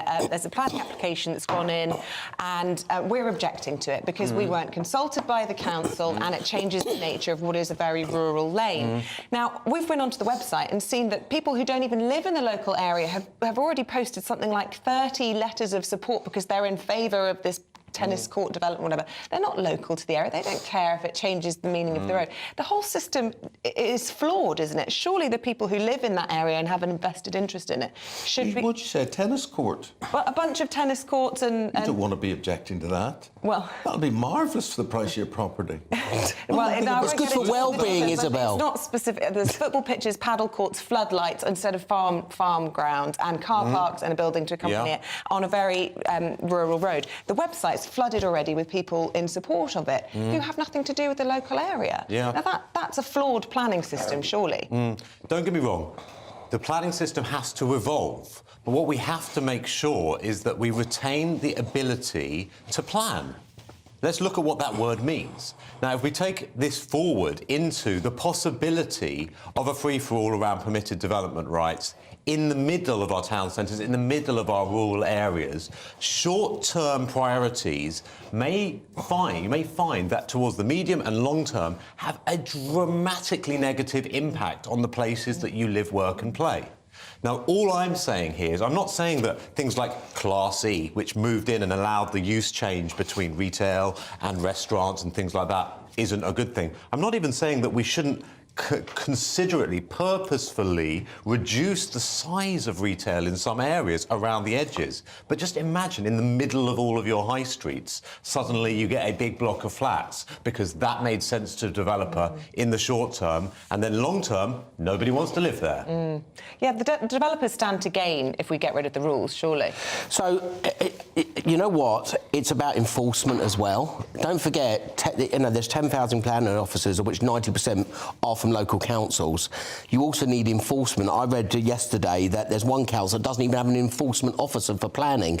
That's part of the problem as well that we have, is that we have local authorities that are running out of money. They can't deal with applications. We've got, 68 million people that are living in the UK. Why do people not want to be planning officers for? I don't know. I mean, look, we've got, 1.1 million jobs out there. 500 quid a day? 500 quid a day, from 350 to 500 quid a day. I'll tell you what, I can put a good word in for you, Eamonn. Yeah, how long does it take you to train to be one? I don't know, I haven't looked up, actually. But, I mean, there's jobs. We have a skills shortage across the whole country, and of course the knock-on effect is, and bearing in mind interest rates have gone up, so you've got a lot of developers that are holding on to land, trying to get better rates, and then of course, you know, we have a social housing crisis, we have first-time buyer crisis. It's a knock-on effect. You know, I agree with what Alex is saying, obviously in the high street, but obviously looking at developments in certain areas, but you do need affordable housing, which it all comes back to. Well, I like your optimism and your vision for the future, Alex Schlagman. Thank you very much indeed. Thank you Paul very much. Shamlina as well, appreciate it. Lovely. OK, let's get the weather update. It's cold out there. Good morning, Annie Shuttleworth.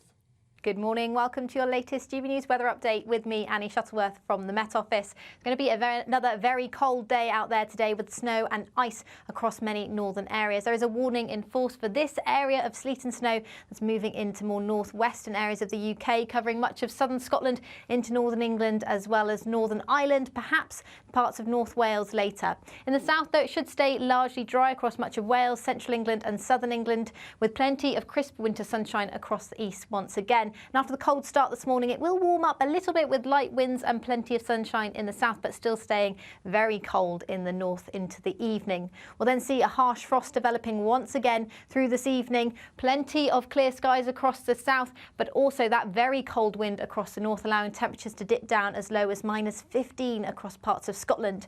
The area of sleet and snow will push into more areas of northern England tonight, and that means there's a risk of ice tomorrow morning, so do take care if you're travelling. There'll be another very cold start to the day tomorrow morning, and we'll see plenty of snow showers pushing into Northern Ireland, many northern areas of Scotland, but further inland it should be a much drier and brighter day. In the south coast, though, you could see a dusting of snow, but there is some uncertainty in the details, so please keep up to date with them if you are in these areas. But for many of us, it should be a dry, crisp winter's day, but still feeling fairly chilly. That's all for now, but make sure you keep up to date, and I'll see you next time. We're going to serve you up some tennis now with Paul Coit. Temperatures are 30 degrees as opposed to what it is here down under in Melbourne, and but not good for Andy Murray. Well, not good for Andy Murray. This was yesterday, so Andy Murray's been knocked out of the Australian Open, so we don't know where he's going to go from here. I think we suggested, and I think it probably seems a good bet, that he's going to stick around for a little longer, and maybe the last hurrah at Wimbledon would be the perfect way to go. But over in Melbourne at the moment, imagine how hot it is, 30 degrees plus. And there's complaints often about the fact that it's too hot. The other complaint about the Australian Open is that these games go on till really, really late. And I wonder whether the best thing is actually to play till about 4 o'clock in the morning, because the weather's a bit better. You've got Jack Draper, who's gone through. He went through in 5 sets. He was sick straight afterwards on court, couldn't hold it back because he was so hot, so exhausted. We've had another win as well, Cameron Norrie. He's come through it, and it was better for him because he only had to play 3 sets. But if you imagine 5 sets, gruelling game in that sort of temperature. Katie Boulter's through as well. Emma Raducanu will be playing any minute. You keep saying that. What's the delay? Just waiting for the previous match. That's right. Yeah, because you've got to wait for the next one. So it's supposed to be 7:45 now, 8:30. Doesn't it, on their performance? Yeah, that's it. So we'll look out for her and see if she's going anywhere. Shelby Rogers, and she beat her in the when she won the US Open a couple of years ago. Now, looking back to the football on Sunday, Manchester United had their goalkeeper, Andre Onana, available from the African Cup of Nations, the idea being that he would get on a plane. Now, I thought he wasn't going to play the next day. But anyway, he couldn't have anyway. So tell us what happened to his plane. Yeah, I mean, it does. It sounds like trains, planes and automobiles. There's Andre Onana there playing against Spurs on Sunday. The whole idea is that then he would play for Cameroon, fly to the Ivory Coast where the AFCON, the African Confederation Nations Cup is, and he would get there for 5 o'clock on the Monday. Right. So... And play. Because the thing is, if you get a private jet, you jump in there, have a little sleep on there, you'll be fine. Yeah. So anyway, the private jet leaves Liverpool. Look at that. Isn't that gorgeous, being in that jet? It's not bad, is it? There's plenty of space there. Is there a little place to lay down there at the back? Those seats recline. They recline. I can't see anything apart from that suit. My eyes. I tell you what, that's all a few million quid's going to buy you. So anyway, the plane takes off from Liverpool's John Lennon Airport, gets to the Ivory Coast. From Liverpool for if he was in London? No, it was in Manchester. Manchester, you're right. It was Old Trafford, yeah. Just felt as if it was in London. So the plane couldn't land at Yamoussoukro, which is in the Ivory Coast, due to fog. Then, look, I've got a little map for you as well. Had to fly, if you go from Yamoussoukro, if you go south there, you get Abidjan, which is 150 miles away, lands there 6 a.m. Monday. Right. So then thinking, right, we've got to get away, tries to fly again, can't get there, turns around due to bad weather, then completes the final leg by car, 3 hours. He arrives there at 2 o'clock in the afternoon. He finally makes it for the game, 3 hours to spare, but he's omitted because he's so exhausted, and so he couldn't even play anyway. The game was 5 o'clock? The game was at 5, and it was 1-1 without him. So he couldn't even make it. Yeah, well, there we go. There you go. Planes, trains and automobiles. Good story. Thanks very much, Paul. Appreciate that. 8:39 is the time. Coming up, we're going to be talking terrorism, measles, and the children's word of the year. Was it naughty? Don't know what it is. Apparently it's very serious.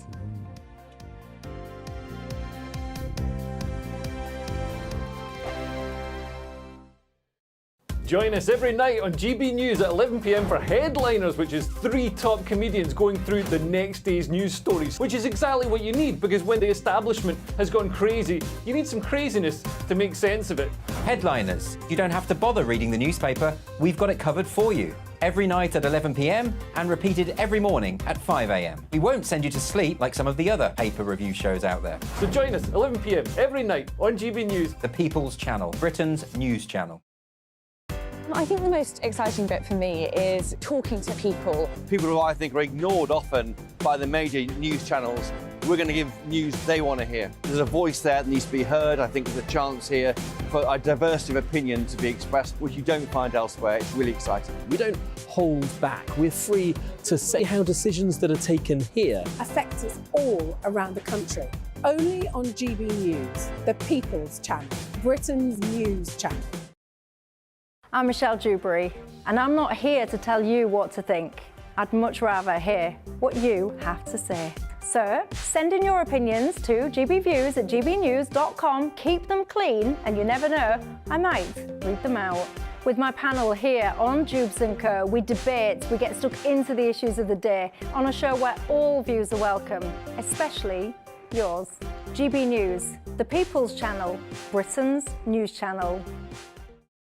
In the GB Newsroom, we bring you the news as it happens. With our team of dedicated journalists across the UK, we're ready to give you accurate reporting every day. When the news breaks, we'll be there with bulletins on GB News, the People's Channel, Britain's news channel. Your weekend starts here with Friday Night Live with me, Mark Dolan, 8 till 9 on GB News. Big stories, big guests and big laughs as we get you ready for a cracking weekend. That's Friday Night Live with Mark Dolan. Fridays 8 till 9 on GB News. Bring your own drinks. The admission's free. Good afternoon, Britain. Good afternoon, Britain. Join us, Tom and Emily, To find out what's happening in the heart of Westminster. and why it matters to you. Weekdays from midday, we bring you the most compelling stories from across the United Kingdom. And from your doorstep to our inbox. That's right, we want to hear from you. GB News, Britain's news channel. Big news, big debates, big opinion. Patrick Christie's Tonight is the week's biggest show. Every weekday, 9 to 11 p.m, we've got the inside track on the day's top stories. There'll be sharp takes you won't get anywhere else. We will set the news agenda, not just follow it, and I want to bring you along for the ride. Whatever it is, we'll have our finger on the pulse. It's news, but it's this close to entertainment. Patrick Christie's Tonight, 9 till 11 p.m, only on GB News, the People's Channel, Britain's news channel.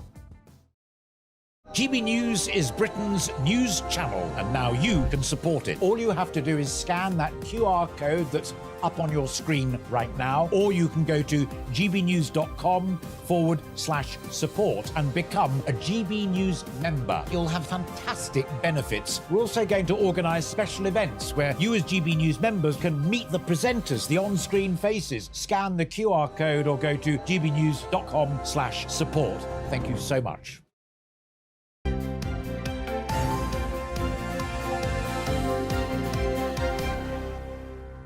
Going through the papers in the company this morning of Alex Armstrong and Claire Muldoon, and we are talking about measles, Claire. This is on the front of the Telegraph. Children being forced back into isolation this time, not because of COVID, not because of lockdown, but why? Because they're blooming parents haven't got them vaccinated against measles, mumps or rubella. And why haven't they? Oh, you know, there's a myriad of reasons. This keeps coming up. It's a bit like the Suez Canal and Brexit again. This is when, in my day, my eldest is nearly 26 in a couple of weeks, actually. And when she was being vaccinated, I didn't have a hesitation at all to get them, either of my four, vaccinated against with the MMR or polio, right? But there was a guy called Wakefield at the time then who completely discredited the MMR vaccine by saying it was a linked to autism. And a lot of Middle England, middle-class parents decided to not get their little darlings vaccinated. This guy was then discredited, he was disbarred, had to move away to Australia because it was completely unfounded. Right, but then, now because we're faced with COVID and the vaccinations there, some parents are now thinking, well, vaccinations are bad. We shouldn't do that. I don't want to put that into my child. This is the result. Well, measles is incredibly dangerous. It's incredibly dangerous. Yeah. And it was almost eradicated with the vaccinations. Vaccinations are an incredibly powerful tool with regards to MMR and polio. But it's all going to come back. And this is ridiculous. Imagine having to send a child to It was almost like saying, you've got nits, move away. We don't want you here. It's ridiculous. All because of their stupid parents. Lack of parenting. I must put you in touch with Beverly Turner later. The next programme. Beverly's a neighbour of mine. Well, I love Bev. You could talk to her about that. She's not a huge fan of vaccinations. So you put a lot of the little loved ones in a room and you say, what is your word of the year, kiddies? Yeah. And they say, Alex, what? Well, they actually say the word of the year is climate change. Somebody says 2 words, you stupid. Education system is letting us down. What part of this do you not understand? We're looking for 1 word. Listen, I don't write the rules. Alex, when they were in the room, was that the room of the unvaccinated or the vaccinated? Well, it depends which vaccination, I think.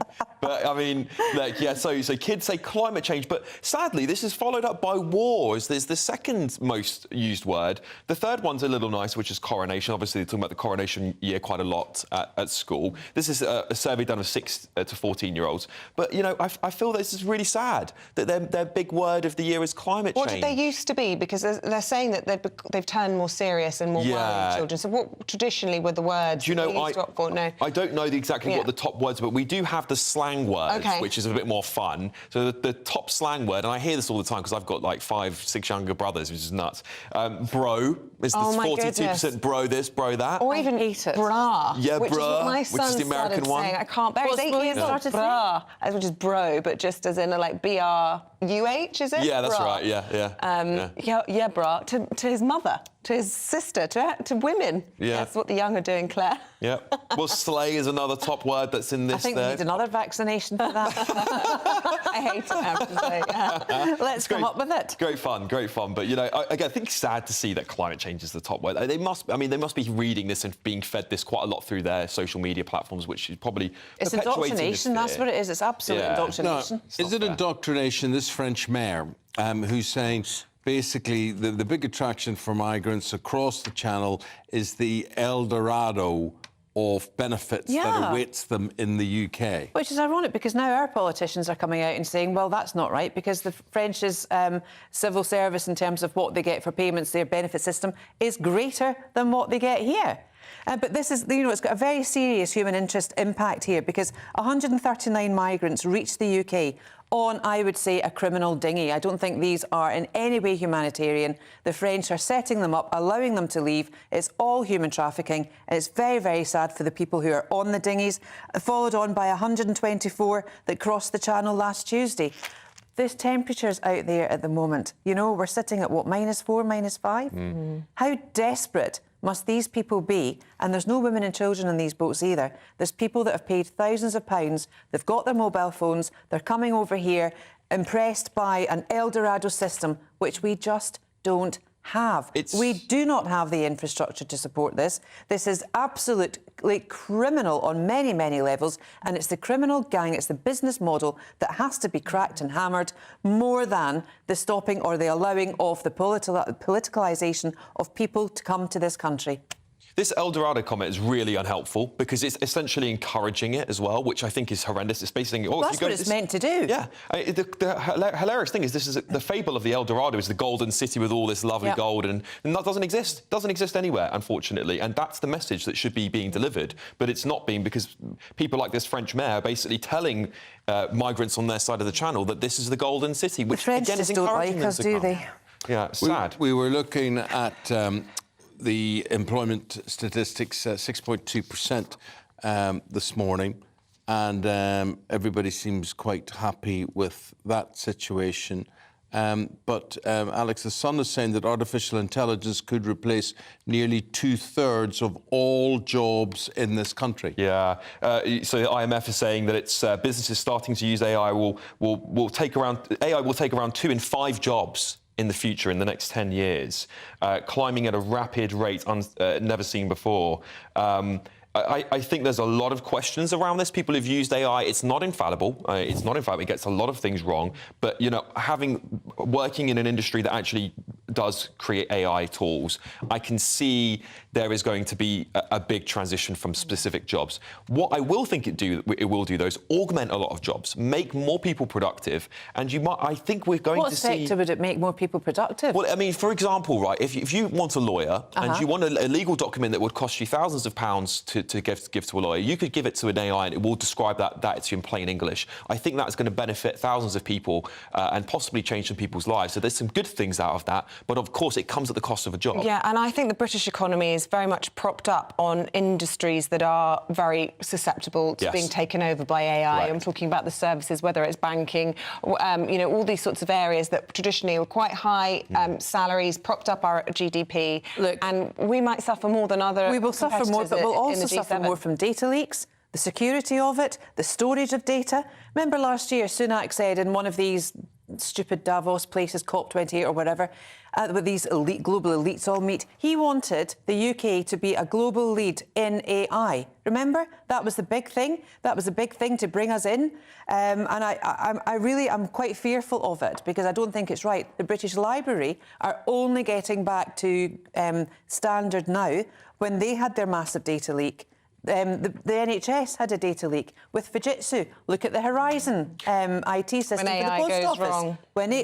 I mean, honestly, I'm not a fan at all. Reality is it's going to be owned by the big tech companies, right? This AI stuff, Meta. it's going to be owned by Absolutely. all of them. And do they care about your data? No, because they they've don't. shown that they don't already. They're happy to sell it. In fact, it's actually Facebook's business model to sell your data and to sell you advertisements. So this is not going to get any better. I think sometimes the whole AI debate really overwhelms me. I find whenever we talk about it, I get actually quite bleak. Yeah. I don't know if people at home feel the same, but it just feels like what sort of future are we creating where we're sort of... And you go through your head, why can't anyone else in authority see this? Yeah.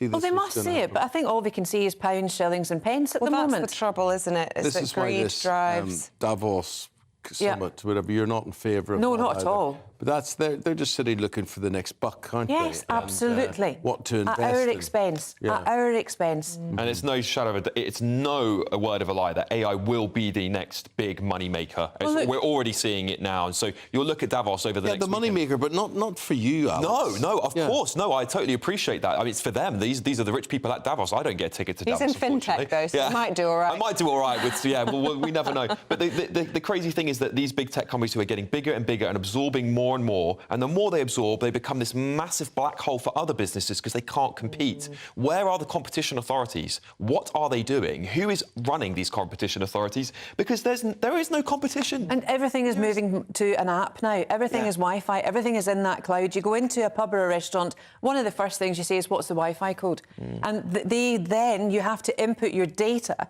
your name, your address, your gender, everything else, your email address. It's almost like a tracking facility. Claire, you know? See, I don't understand why any of this is necessary. I agree with you, Eamonn. Strategically, how it's necessary to make one-off order or whatever, but why anybody should keep it after that?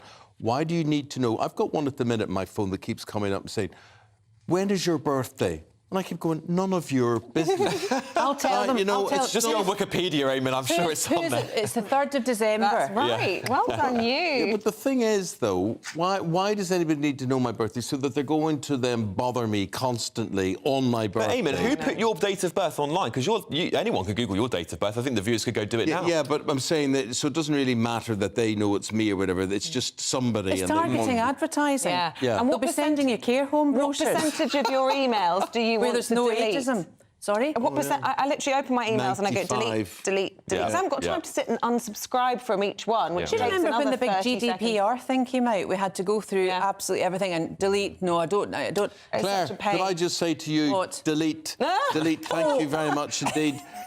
Claire Muldoon there and Alex Armstrong. Thank you, both very entertaining and informative today. So thank you. Come back and see us again. Yeah, and we have to make time for the forecast because it is bleak out there. Here's Annie Shuttleworth with all the details. Looks like things are heating up. Boxed boilers, sponsors of weather on GB News. Good morning. Welcome to your latest GB News weather update with me, Annie Shuttleworth from the Met Office. It's going to be another very cold day out there today with snow and ice across many northern areas. There is a warning in force for this area of sleet and snow that's moving into more northwestern areas of the UK, covering much of southern Scotland into northern England as well as Northern Ireland, perhaps parts of North Wales later. In the south, though, it should stay largely dry across much of Wales, central England and southern England, with plenty of crisp winter sunshine across the east once again. And after the cold start this morning, it will warm up a little bit with light winds and plenty of sunshine in the south, but still staying very cold in the north into the evening.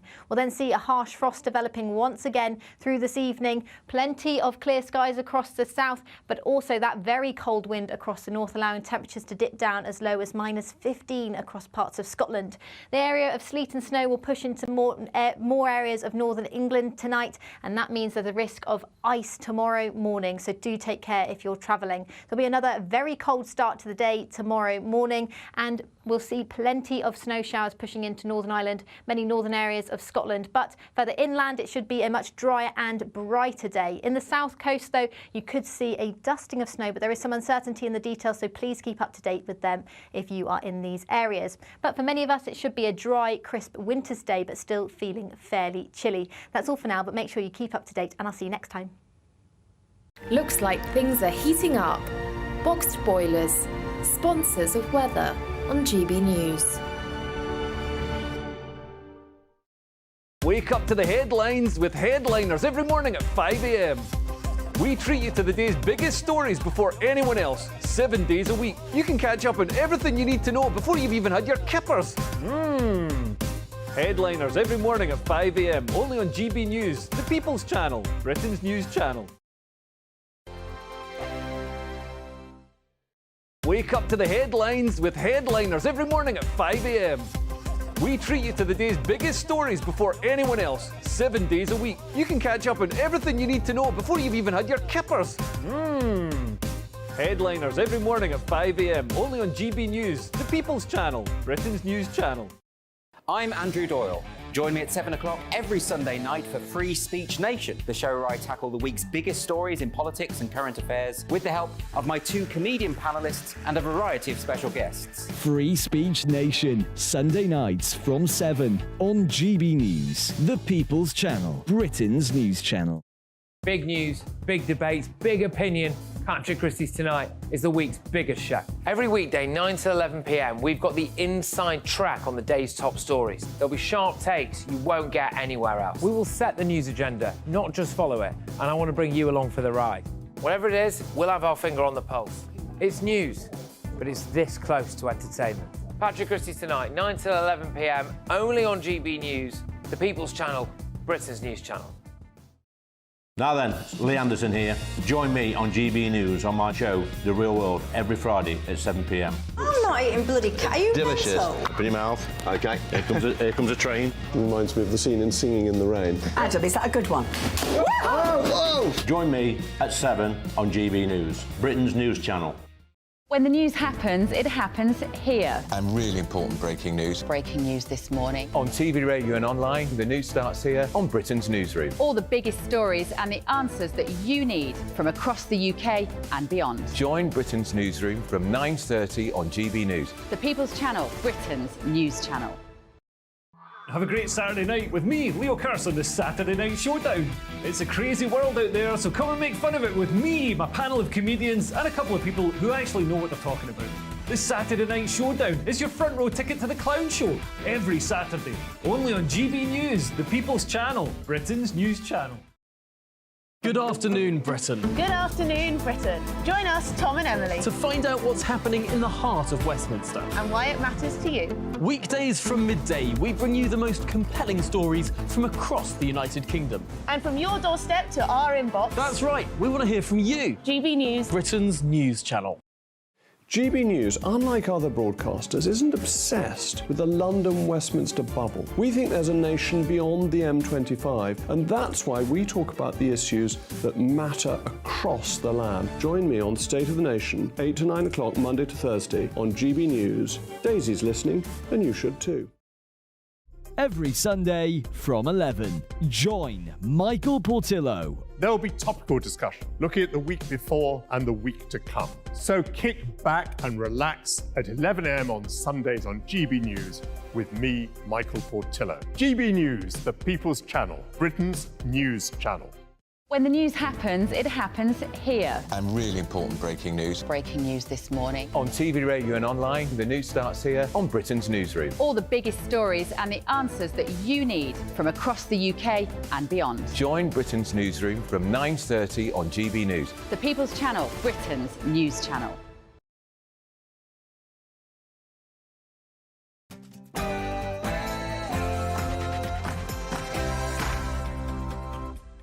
A very good morning to you. It is fast approaching 9 o'clock on Tuesday, the 16th of January. You are tuned into Breakfast with Eamonn Holmes and Isabel Webster. You're right on it today, Isabel. There's no doubt about it. Looking good.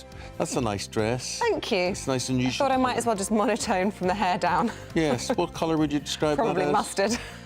Mustard? I don't know. Oh, it's like a... Rusty.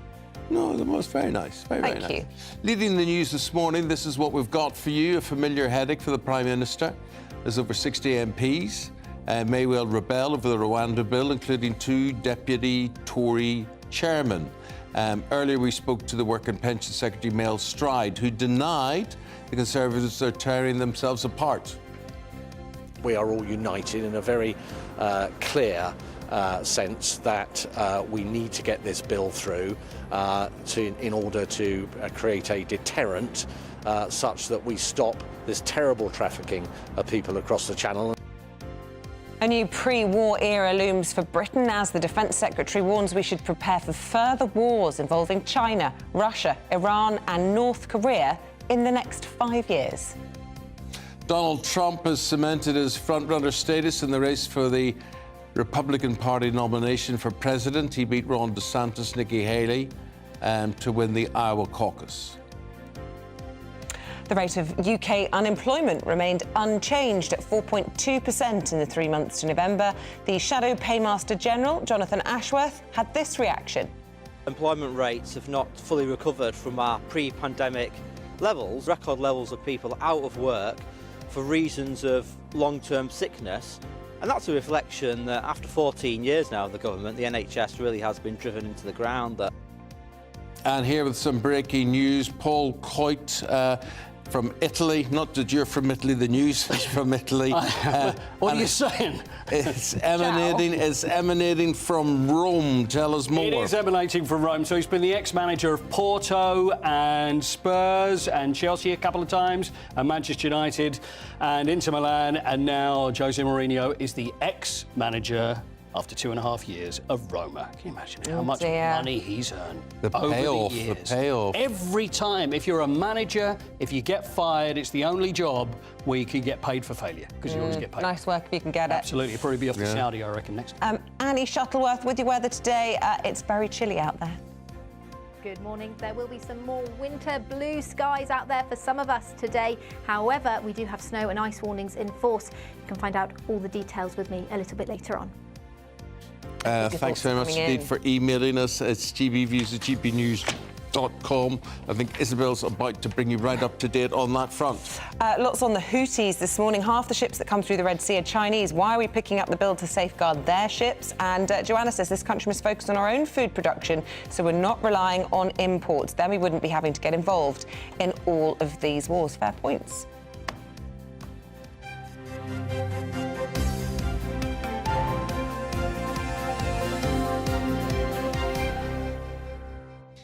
So the Prime Minister is set to face another showdown over Rwanda as the bill returns to the Commons today. More than 60 Tory MPs have backed amendments to toughen the legislation to prevent European judges and human rights lawyers from blocking deportation flights. Leading the rebels, former Immigration Minister Robert Jenrick. In a direct challenge to the Prime Minister, he told GB News he would consider voting against. Certainly going to support the amendments. They're in my name and those of Bill Cash, and there's now 60 Conservative MPs backing them. I hope the government will move and produce amendments that create a bill that will actually work. If they won't, then I've been clear that I'm not going to support the bill, and I'll actively consider voting against it, because all that matters is what works. And I'm not... Well, not only is his former ally leading the charge, now, to make matters worse for the Prime Minister, two deputy chairmen of his party, Lee Anderson and Brendan Clark-Smith, have both announced that they would vote for the amendments. Brendan and I both agree with pretty much 90% of this Rwanda bill. We just feel that there's a few areas in the bill that could be strengthened to make sure that it's watertight. And let's not forget, we're less than a year away from a general election now. And the last thing I want over there is a Labour lot coming in and repealing the Rwanda scheme and opening the borders to 100,000 odd illegal migrants a year, which they will do if they sign up to any EU sort of deal. So this is not about us rebelling. It's about us saying, you know what, the bill, most of it is satisfactory. We just need to beef it up a little bit to close all those loopholes and make sure that people can't come over here and break into our country and use spurious claims to get off the hook. This is incredibly important, which is why you see not just Lee and I, but our colleagues as well, who we all have opinions on this bill, because we want to make it work. We want to see those planes take off. We just want to beef it up a bit. So what's the Prime Minister doing in return? Well, he's planning to fast-track migrant appeals against deportation by drafting in 150 judges and freeing up courtrooms. Let's not talk to anybody. Let's tell you about the Post Office inquiry resumes today after dominating the headlines last week. I don't know what that's got Well, to this do with week, anything. Fujitsu staff will be examined as part of the inquiry to establish what they knew and what they did with the knowledge in the scandal which saw hundreds of postmasters wrongfully convicted. Our national reporter, Theo Jacumba, has this report. It's a scandal that's turned the lives of hundreds of sub-postmasters upside down. Some of them say it led to family breakdowns, addictions and reputations ruined by allegations of theft. Now there are growing calls for Fujitsu to be held accountable for failures with Horizon. Staff who work for Fujitsu and previously worked for the company which owns the Horizon IT system used by post offices across the country will be questioned about when they knew and what they knew about the faulty IT system which made it look like tens of thousands of pounds were missing. In 2021, Fujitsu won a £184 million government contract despite worries from officials about their system.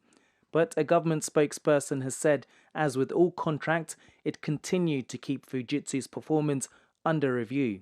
In a statement, Fujitsu say the inquiry has reinforced the devastating impact on sub-postmasters' lives and that of their families, and Fujitsu has apologized for its role in their suffering. Fujitsu is fully committed to supporting the inquiry in order to understand what happened and to learn from it.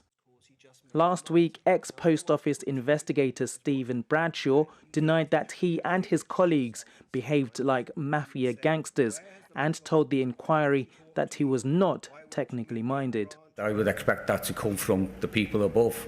If it was an issue, I would expect Fujitsu to inform the Post Office and the full Post Office to let us know what the issues are. I was given that statement by Cartwright King and told to put that statement through. In hindsight, after I've put further in my previous statements, there probably should have been another line stating that these are not my words, but the statement is produced as a business statement. Could those questions and more be answered this week as current and former Fujitsu staff face a grilling in what's been described as one of the worst miscarriages of justice? Theo Jacumba, GB News. Right, coming up at 9:30, we have Britain's Newsroom, and we are joined now by Bev and Andrew telling us what you've got in store. Well, we've got the Post Office hearing. This is live. Who'd thought a select committee meeting could be so interesting? But this is going to be great this morning, isn't it? Yeah. The real Mr. Bates is going to be there, answering questions, and also Jo Hamilton, the other main female character from the drama about the Post Office. And they are the ones who brought this into our homes, haven't they? This Yeah. because now the whole country's talking about it, and let's hope the MPs ask the right questions. Well, they don't always, but it'll be standing room only in that committee, really. So really fascinating. Of course, we've also got Fujitsu up at the public inquiry too. Gosh, OK, so a big day and all of that. I think so. And I think it will be so interesting to hear from the actual people in this story. Exactly. And how they are now. And also, of course, we've got the big Rwanda bill vote this afternoon. We'll be talking about what that might mean. I know we're building up to it. That will happen this afternoon, but I think there's a lot to digest before that vote. On the back of that poll showing Tory Right, so I saw your article in the Mail today. Who did fund that? Nobody will tell us. So this poll cost around 70,000. It was on the front page of the Daily Telegraph yesterday, funded by an organisation called Conservative Britain Alliance. Nobody's heard of this organisation. But suspicious timing. Very suspicious, all timed for the Rwanda debate, trying to put lead in the pencil of the rebels. Lord Frost, who was the Brexit secretary, his fingerprints are all over it. Didn't return my calls yesterday. Why didn't you return my calls? Funny that. Come on, GB News with us. Tell us all about it. And actually, the fact that it was on the front of the Telegraph, the Tory graph, it could just be a very, very clear shot across the bows to the Conservatives. If you don't get your act together, you are toast. But what on earth does the Prime Minister do? Honestly. Step down. Well, yeah, I mean, at general election time, frankly. They've got nothing to lose. I've been saying it for months. But of course, and also Trump, big victory in Iowa. My word, that's the biggest margin of victory for a Republican contender in the Iowa caucus ever. 30% margin, 30% over his nearest rival. But the story that we really love, Bev and I, kids' most popular word between the age of 6 and 16, Oxford University Press. I thought it might be something to do with a book. Oh, come on. A movie, a cartoon, something innocent. Yeah, it used to be. I mean, a few years ago, it was characters from Despicable Me. Now it's climate change. What have we done to children? I know. What have we done to them? They're growing up Stressed so upset. them out. Yeah. Made them feel this incredible weight of responsibility while they're still children. It's just ridiculous. When I was growing up, it would have been Famous Five or The Secret Seven Don't or worry, I still read Swallows and that to Amazon. my kids. Do you? Absolutely, So pleased. yeah. What do you think, Eamonn? That's what I would Absolutely agree with you. It would have been Action Man. Or something like that. Or Butlin, where we were going to go for our summer holiday if we were lucky. OK, guys, look forward to seeing you at 9:30. Maybe you might have a few favourite words for Bev and Andrew. There. For me. Keep them clean. Fire them in that direction. I know where we're going then. Joining now our GB News Home and Security Editor, Mark White, this morning. Grant Shapps, the Defence Secretary, Mark, he stood up yesterday, he talked about that we're in a pre-war era. Goodness me, what does he mean by that? Well, we are, without a doubt, living in a much more dangerous, volatile world with a number of state actors and their proxies who are willing to indulge in activities which are, very aggressive in nature, to say the least. Now, as if to underline that, we've got overnight breaking developments with Iran claiming responsibility for a missile strike on a building in Erbil in northern Iraq. They say that they targeted an Israeli intelligence headquarters, the Israeli intelligence arm Mossad. Now, the Israeli government has not yet responded to this. The US government has, though. They have condemned this as a reckless action, missile strikes which have led to at least 4 deaths so far. But I think there's no doubt that there will be some kind of response from Israel. The Iranians say that this is actually in response to a strike by Israel in Syria last month, in which they say some of the Revolutionary Guards commanders were killed by the Israelis. What makes this all the more frightening is that the International Atomic Energy Agency are now saying that they believe that the Iranians are building up their weapons-grade uranium again, which, how on earth is this happening? Well, you remember, of course, there was that deal to try to placate Iran and get it to stop enriching its uranium. That was then, under President Trump, scrapped. We now have a situation where clandestinely Iran is on that road again and being aided by other state actors. So some real concern about what Israel will do further down the road, because there is no way, given that Iran's stated aim is to wipe Israel off the map, that they will stand by and allow Iran to develop the bomb. So there is concern that at some point, when Israel believes that, Iran has gone too far towards that stated aim of trying to get these weapons, that Israel might actually strike Iran.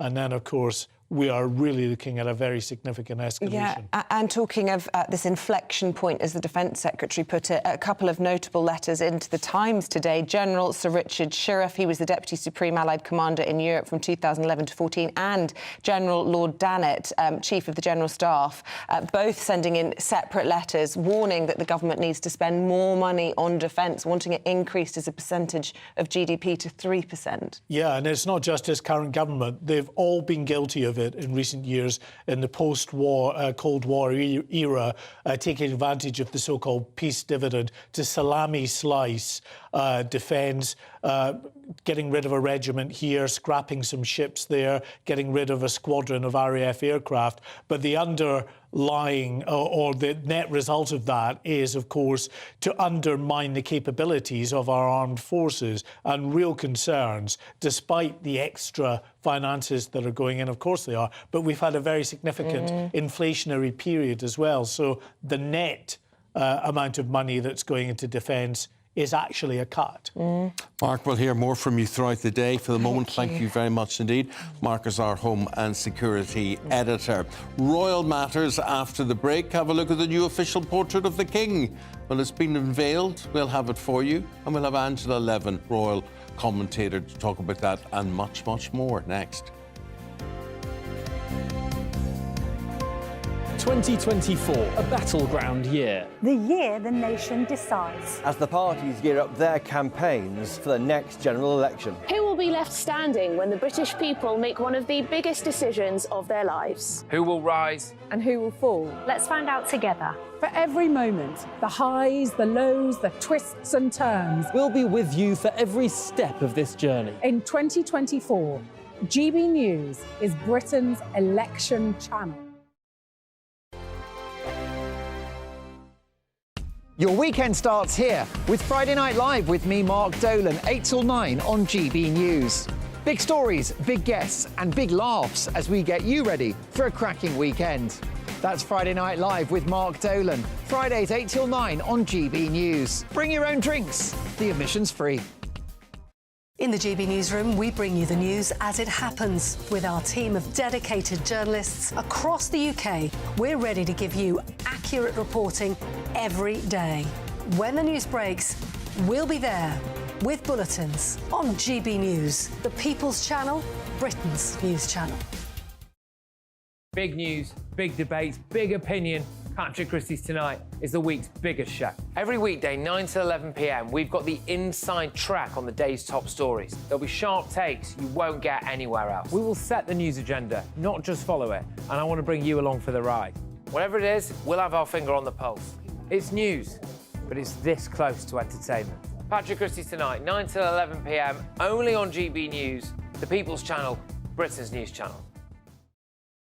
Join us every night on GB News at 11 p.m. for Headliners, which is 3 top comedians going through the next day's news stories, which is exactly what you need, because when the establishment has gone crazy, you need some craziness to make sense of it. Headliners. You don't have to bother reading the newspaper. We've got it covered for you. Every night at 11 p.m. and repeated every morning at 5 a.m. We won't send you to sleep like some of the other paper review shows out there. So join us 11 p.m. every night on GB News. The People's Channel, Britain's news channel. I'm Michelle Dewberry, and I'm not here to tell you what to think. I'd much rather hear what you have to say. So, send in your opinions to gbviews@gbnews.com. Keep them clean, and you never know, I might read them out. With my panel here on Jubes & Co, we debate, we get stuck into the issues of the day on a show where all views are welcome, especially yours. GB News, the People's Channel, Britain's news channel. Tired of the usual focus-tested, pre-prepared Westminster runaround? Well, so am I. So you want higher taxes? Is your department to blame for this? Are you rethinking this policy? Every Sunday at 9:30, I'll be sitting down with those in power to get the truth about the issues affecting you. Let's be honest, we've known about the cost pressures of this project for years, not months. That's the Camilla Tominey Show, a politics show with personality. On GB News, the People's Channel, Britain's news channel. I think the most exciting bit for me is talking to people. People who I think are ignored often by the major news channels. We're going to give news they want to hear. There's a voice there that needs to be heard. I think there's a chance here for a diversity of opinion to be expressed, which you don't find elsewhere. It's really exciting. We don't hold back. We're free to say how decisions that are taken here affect us all around the country. Only on GB News, the People's Channel, Britain's news channel. Good afternoon, Britain. Good afternoon, Britain. Join us, Tom and Emily, To find out what's happening in the heart of Westminster. and why it matters to you. Weekdays from midday, we bring you the most compelling stories from across the United Kingdom. And from your doorstep to our inbox. That's right, we want to hear from you. GB News, Britain's news channel.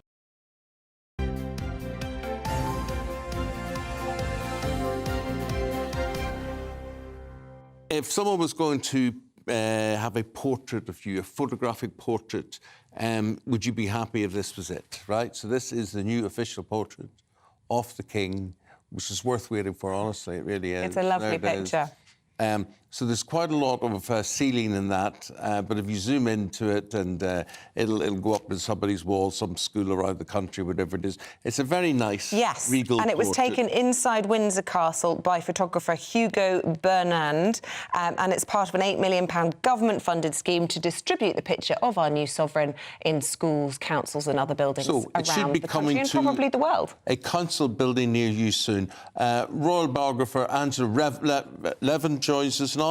What do you think of it, Angela? Well, I think it's very nice, but I do think he looks a bit vulnerable and a little sad. I mean, what he's got, he's wearing the Admiral of the Fleet's uniform with insignia from Orders of the Garter, Thistle, Bath, Merit and Sash of Victorian Order. I mean, it's an amazing amount that he's carrying on him. I wonder how heavy it is. But to me, I mean, he looks very regal, but he also looks just a bit sad. I prefer it to the pictures that came actually, frankly, from his coronation with the crown on and all the fur and everything, which, you know, you have to see on a coronation day, but almost in the modern world was a bit sort of incongruous, wasn't it? Whereas this looks understated and yet very regal to me. I think it's a fabulous picture. Why wouldn't it be a picture of the King and Queen, as opposed to just the King? Because I think they don't put up the pictures of the two of them all around the country. I mean, it's not common to do that. Not common, You or just it might be common to do it. Yes, yeah. It's unusual to do that. And when we saw the Queen, we just saw the Queen, didn't we? All the photographs that go round and hang on people's walls. What we didn't see is a quote that is widely reported today, that the late Queen told aides after the Sussexes, that's Meghan and Harry, chose the name Lilibet for their daughter. I don't own the palaces or the paintings, only my name. And now they've taken that. I know, that's an incredibly sad comment.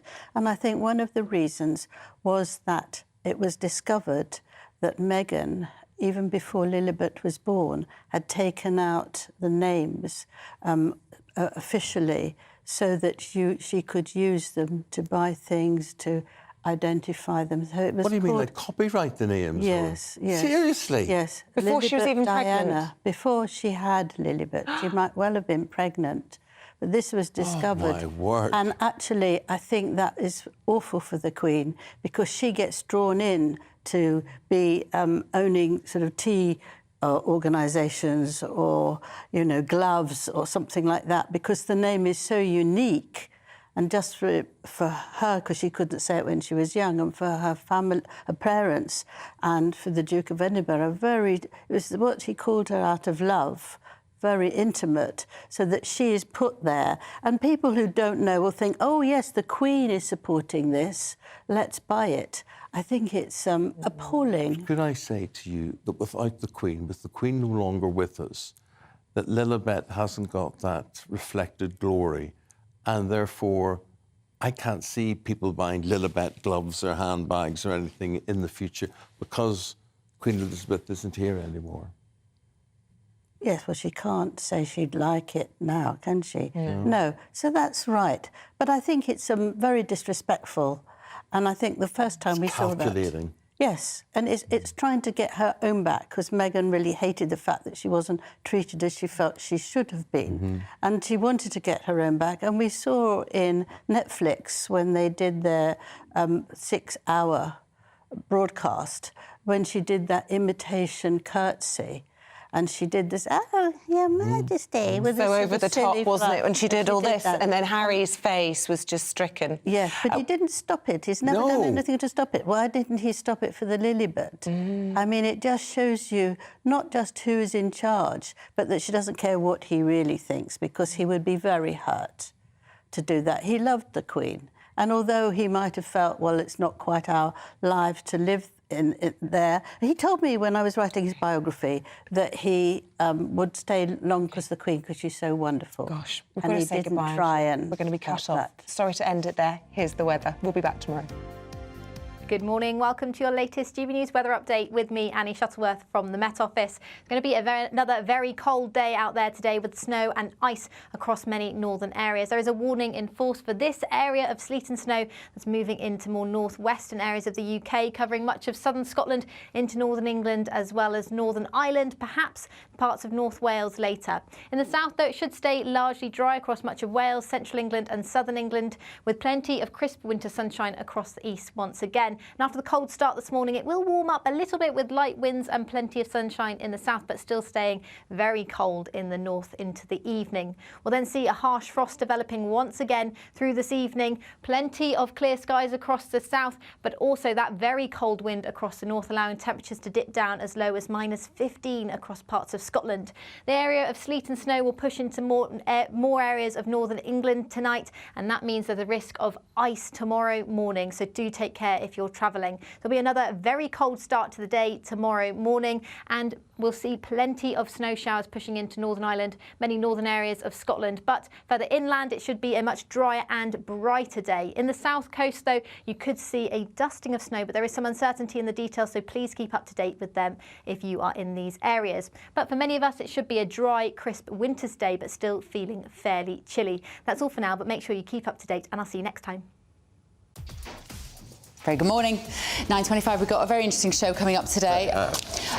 Alan Bates, the Post Office, the main character, the guy that has driven this drama forward and driven the drama in real life forward, is going to be talking at Westminster today. Huge victory for Donald Trump in that election, and we're going to tell you what is the children's favourite word. Do you think it's something from Harry Potter, fiction, novel? It's deeply depressing. Children's favourite word? Climate change. What have we done to them?